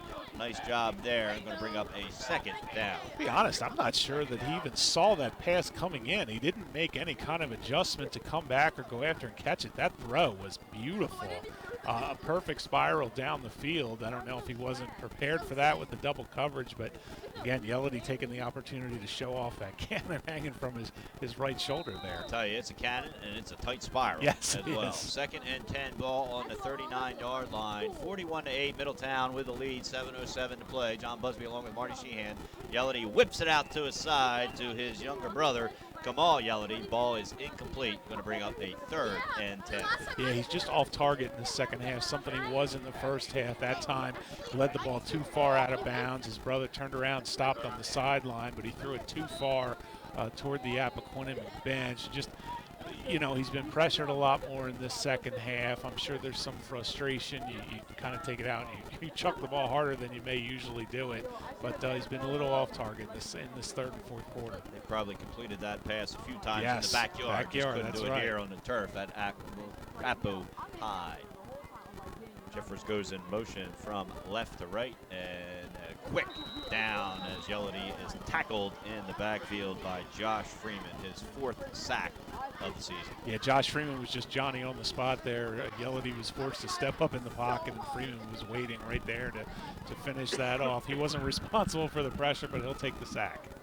So that is going to bring up a 4th and 12. Ball on the 36-yard line. 6:20 to play. Clock is ticking. Middletown with a 41-8 lead. So barring a disaster on defense by Middletown or a miracle on offense by Appoquinimink, this game is all but wrapped up. It's just a matter by how many points Middletown is going to win. Yellity is back to kick, and Wilkins drops back to field it on his own 25-yard line, catches it over the head, darts up the middle to the left to the 25, 30, 40, 45, across midfield, picks up a block by Whitehead, and he darts out to about the 38-yard line before he is dragged down. Looks like a fumble here, pile he up. lost the ball. He did lose the ball. We're waiting for the signal. The ball is going to be marked on the Appoquinimink 35. The question is whether Middletown's going to have it or the Jaguars are going to come away with it. Based on the lack of enthusiasm for the guys in maroon, I'm going to say that's Middletown a good way of putting it. Has probably held on to the ball and will take the ball at the Appo 35. And you know what? On another note, it's 41-8. That's just a routine punt from Appoquinimink. Boy, the Middletown blocking on that play was fantastic. It was like it was the first quarter of a game. I mean, that's something that's coached into these kids. It doesn't matter. You know, we talked about the whole nameless, faceless opponent. It also doesn't seem to matter to them what time of the game it is or what the score is. They're playing all out no matter what. Well, and you know, they're playing for a program where there's a guy waiting for your starting position. That's right. And a guy probably waiting for your starting position starts on half the teams in the state of Delaware, if not more. And so, you know, coaches evaluate, you always hear it, coaches evaluate how kids play when it's the best of times, when it's the worst of times, and every time in between. And so they are certainly making sure that they play all out until the end. Discussion here by the refs. We got another penalty. It's a personal foul, a shot to the head against Appoquinimink. Oh, somebody's been thrown out of the game. Yeah, so it must have been a punch, not an accidental shot to the head. So we'll see what that's all about. By my counts, the 12th penalty for Appoquinimink. Brian Timpson is going to get an explanation. While he's doing that, we'll remind you that coming up on the Concord Pet Foods and Supply post-game show, Marty and I will recap the ball game, announce our Crown Trophy player of the game, and look ahead to next Friday's game of the week. It's all coming up right after the game on the Concord Pet Foods and Supplies post-game show. Marty, you know what I can't believe? Next week is week number 9. Isn't that crazy? I saw that on the schedule. It's flying by. It seems like Boehner Stadium. On it was 90+ degrees, and it was 10 degrees hotter in the press box. And here we are putting coats on at halftime. It's crazy. Chilly. And so, you know, it's gone from that to this. But, you know, we can't complain about the weather. No. You know, we've had nice weather other than that extremely hot game. That's right. We haven't had any extremely cold games. Of course, we still got 2 regular season games and then 3 playoff games to go. So we'll see what happens with that. It's supposed to be 70 degrees tomorrow. I saw that. So, who knows? It's either means we're in for one heck of a winter. That's right. Or maybe not much of a winter at all. So the refs are walking these off here. They've gotten the discussion about the ejection. And I'm going to say that the ejection was from Nicholas Diomede, being that he's the only player being escorted off the sideline here. So Mr. Diomede is going to take an early shower and sit out week number 9 next week. On the field, 1st and 10, ball on the Appoquinimink 20-yard line. Drew Fry is in the shotgun position, and he gives the ball to Whitehead. And Whitehead, actually that's Lockwood, barrels down to the 2-yard line. And so another big pickup by a Middletown running back, Jeff Lockwood. And the Middletown offensive line still going full bore. Blew the Appoquinimink defensive line right off the ball there. Lockwood, as we mentioned, has done a great job all season. 5 minutes to go, 41-8 lead. Lockwood gets the ball again. He's trying to scamper through the middle of the pile there, and he gets pulled down from behind. He's going to be marked at about the half-yard line. Will bring up a 3rd and goal. Of course, this will take us to a running clock if Middletown is able to punch this in.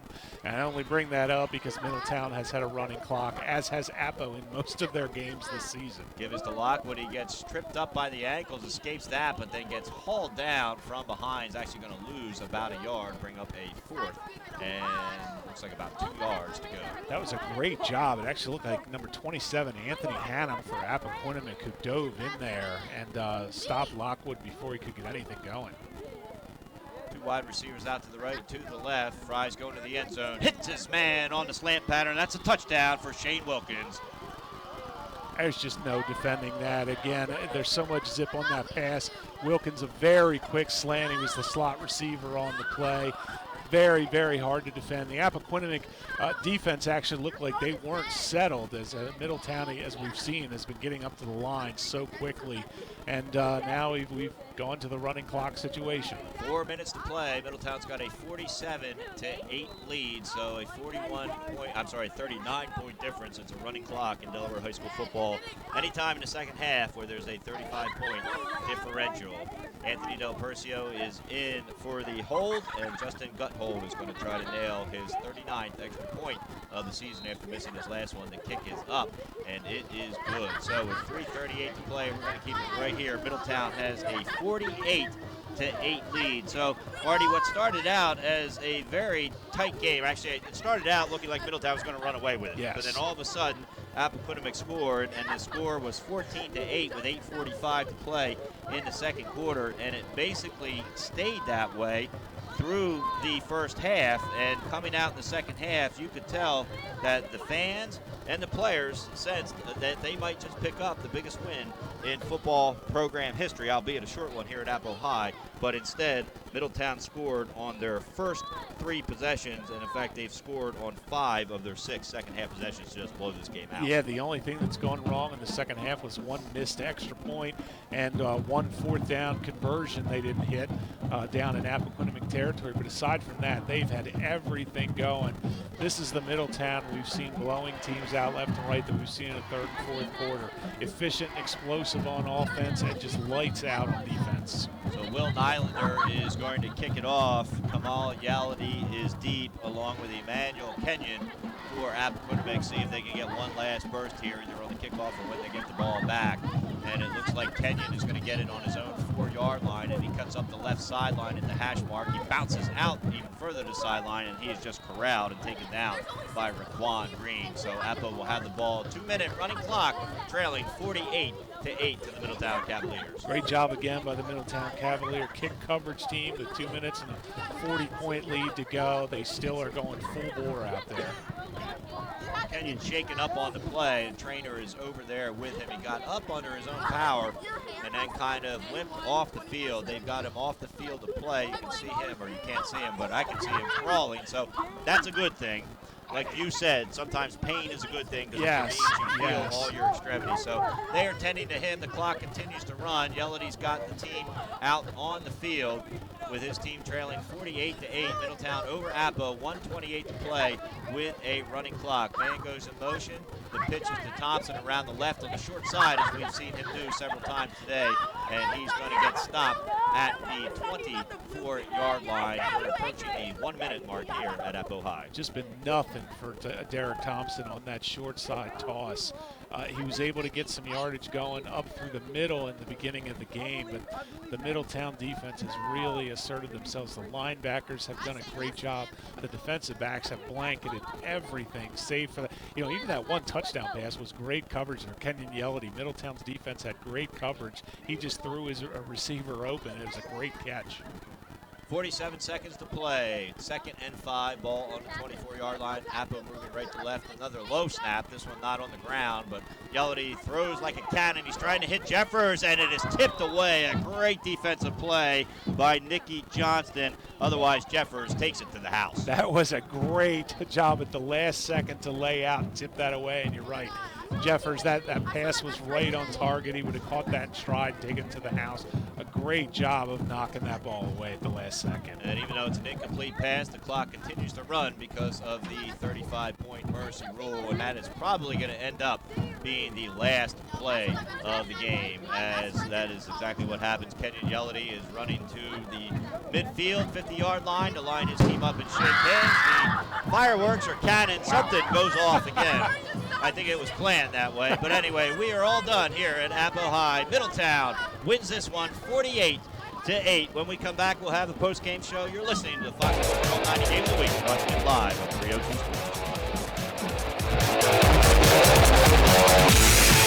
sharp pain you get in your stomach when you're starving? You skipped lunch and your body is screaming for dinner? Now imagine the same feeling day in, day out, but with no dinner, no lunch, and no breakfast. November 10th and 11th, join Fox Sports 1290 for Turkey Roundup 2016. Drop a frozen turkey, non-perishable food item, or monetary donation off between 5 a.m. and 7 p.m. at the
There's bound to be a Concord Pet near you.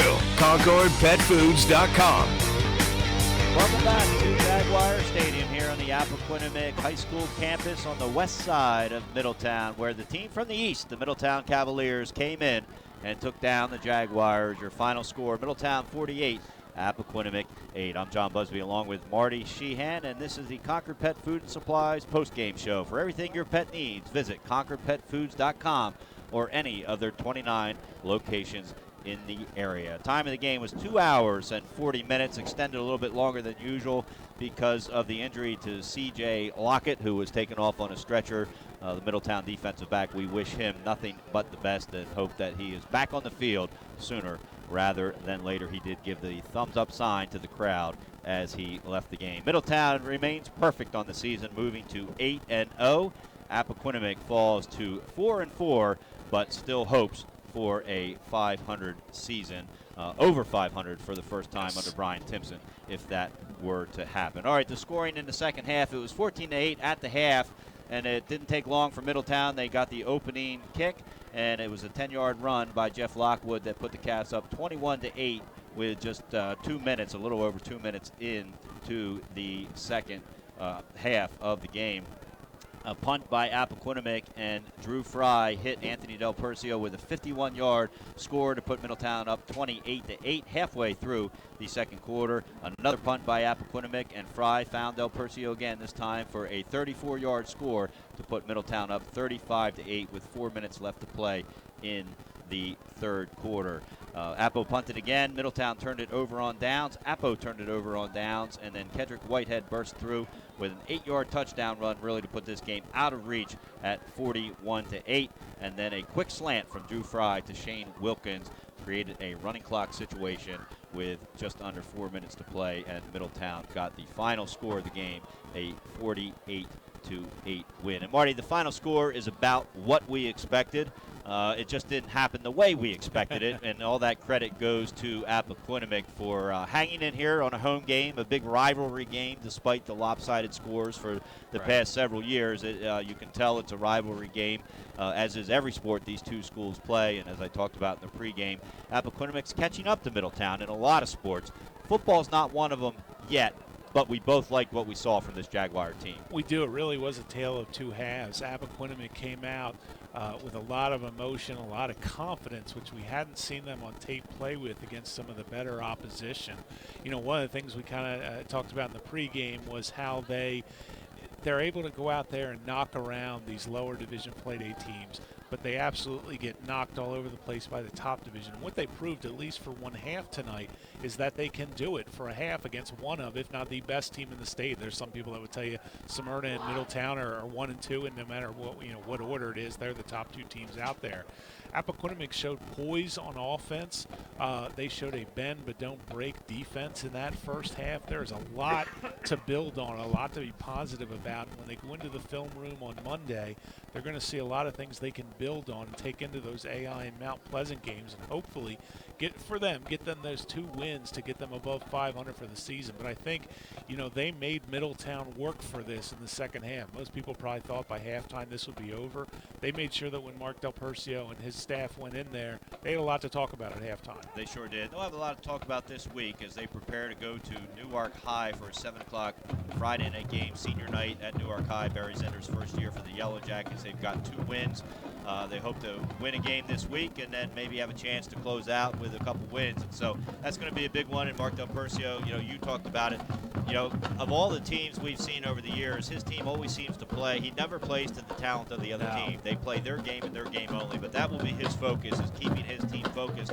And as an undefeated 8-0 team playing against a team that's playoff hopes have already been shot, making sure that they do not get caught off guard in a very tough place to play on a Friday night at Newark High. For this Appo team, they're going to play their last home game of the season right here with a 7 o'clock kickoff against AI DuPont. An interesting one because, as you and I agreed, both those teams, they're not at the top of the Blue Hen Conference and they're not at the bottom. They're the 2 teams that fall in the middle. So it's really a battle of the 2 average teams in the Blue Hen Conference. Yes, and you've got AI, who's coming off a really good win last week anyway. I'm not sure what they'll do this week, but over St. Elizabeth team, a lot of people pick St. Elizabeth, including me, to win that game. So that could be very interesting. 2 good quarterbacks in that game. All right, when we come back, we'll announce the Crown Trophy player of the game and talk about our next game here on Fox Sports 1290. Once again, your final score here in Middletown, 48, Appo 8. You're listening to Fox Sports 1290. Watching it live on 302 Sports.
To the Concord Pet Foods and Supplies postgame show on Fox Sports 1290.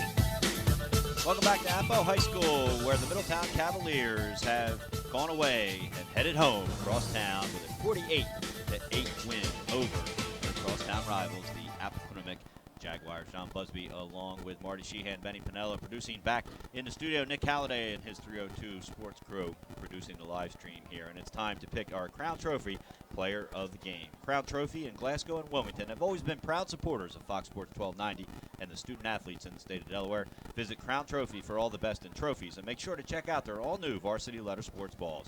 Continuing with the Crown Trophy tradition, each player of the game this season will win a customized Crown Trophy award plaque, and the school will receive one as well for its trophy case. Visit crowntrophy.com. Marty, good to have you back in the booth after a couple weeks off. Glad you're feeling better, and it's your turn to pick the player of the game. First, it has been great to be back in the booth. I'm loving it here. Thanks to Benny Mitchell for filling in last week, and for you for doing a yeoman's job the last 2 weeks. For me, it starts and ends with Kedrick Whitehead tonight. Every time this kid touched the ball, something big happened. He was just carving up the Appoquinimink defense from the start of the game, a long touchdown run to start things off.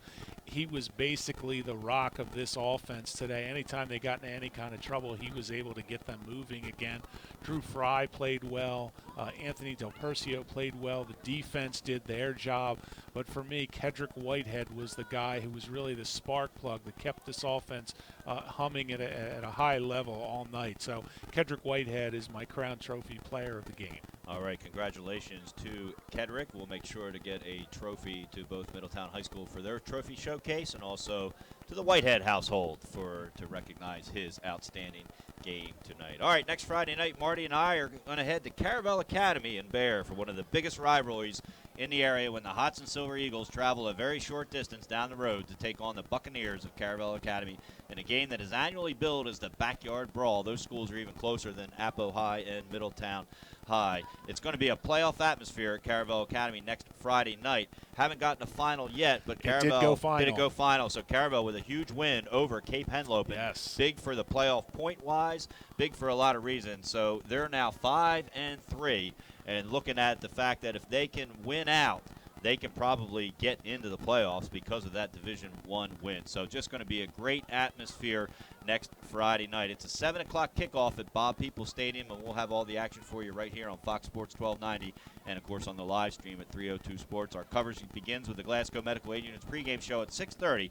And again, kickoff is at 7. That's going to do it tonight from Appo High. A big thanks to our producer, Benny Pinella, for keeping us up and running back in the Fox Sports 1290 studio, and Nick Halliday and his crew from 302 Sports on site here with us at the stadium for the live stream. For Marty Sheehan, I'm John Busby. Once again, the final score, Middletown 48, Appoquinimink 8 from here on the western side of Middletown. Until next week from Caravel Academy in Bear. Have a great sports week, everyone. This has been the Delaware High School Football Game of the Week on Fox Sports 1290, online at foxsports1290am.com, and on the go with our free iHeartRadio app. For podcasts and downloads of all the game action tonight, visit us on the web and like us on Facebook. Thank you for listening. Fox Sports 1290.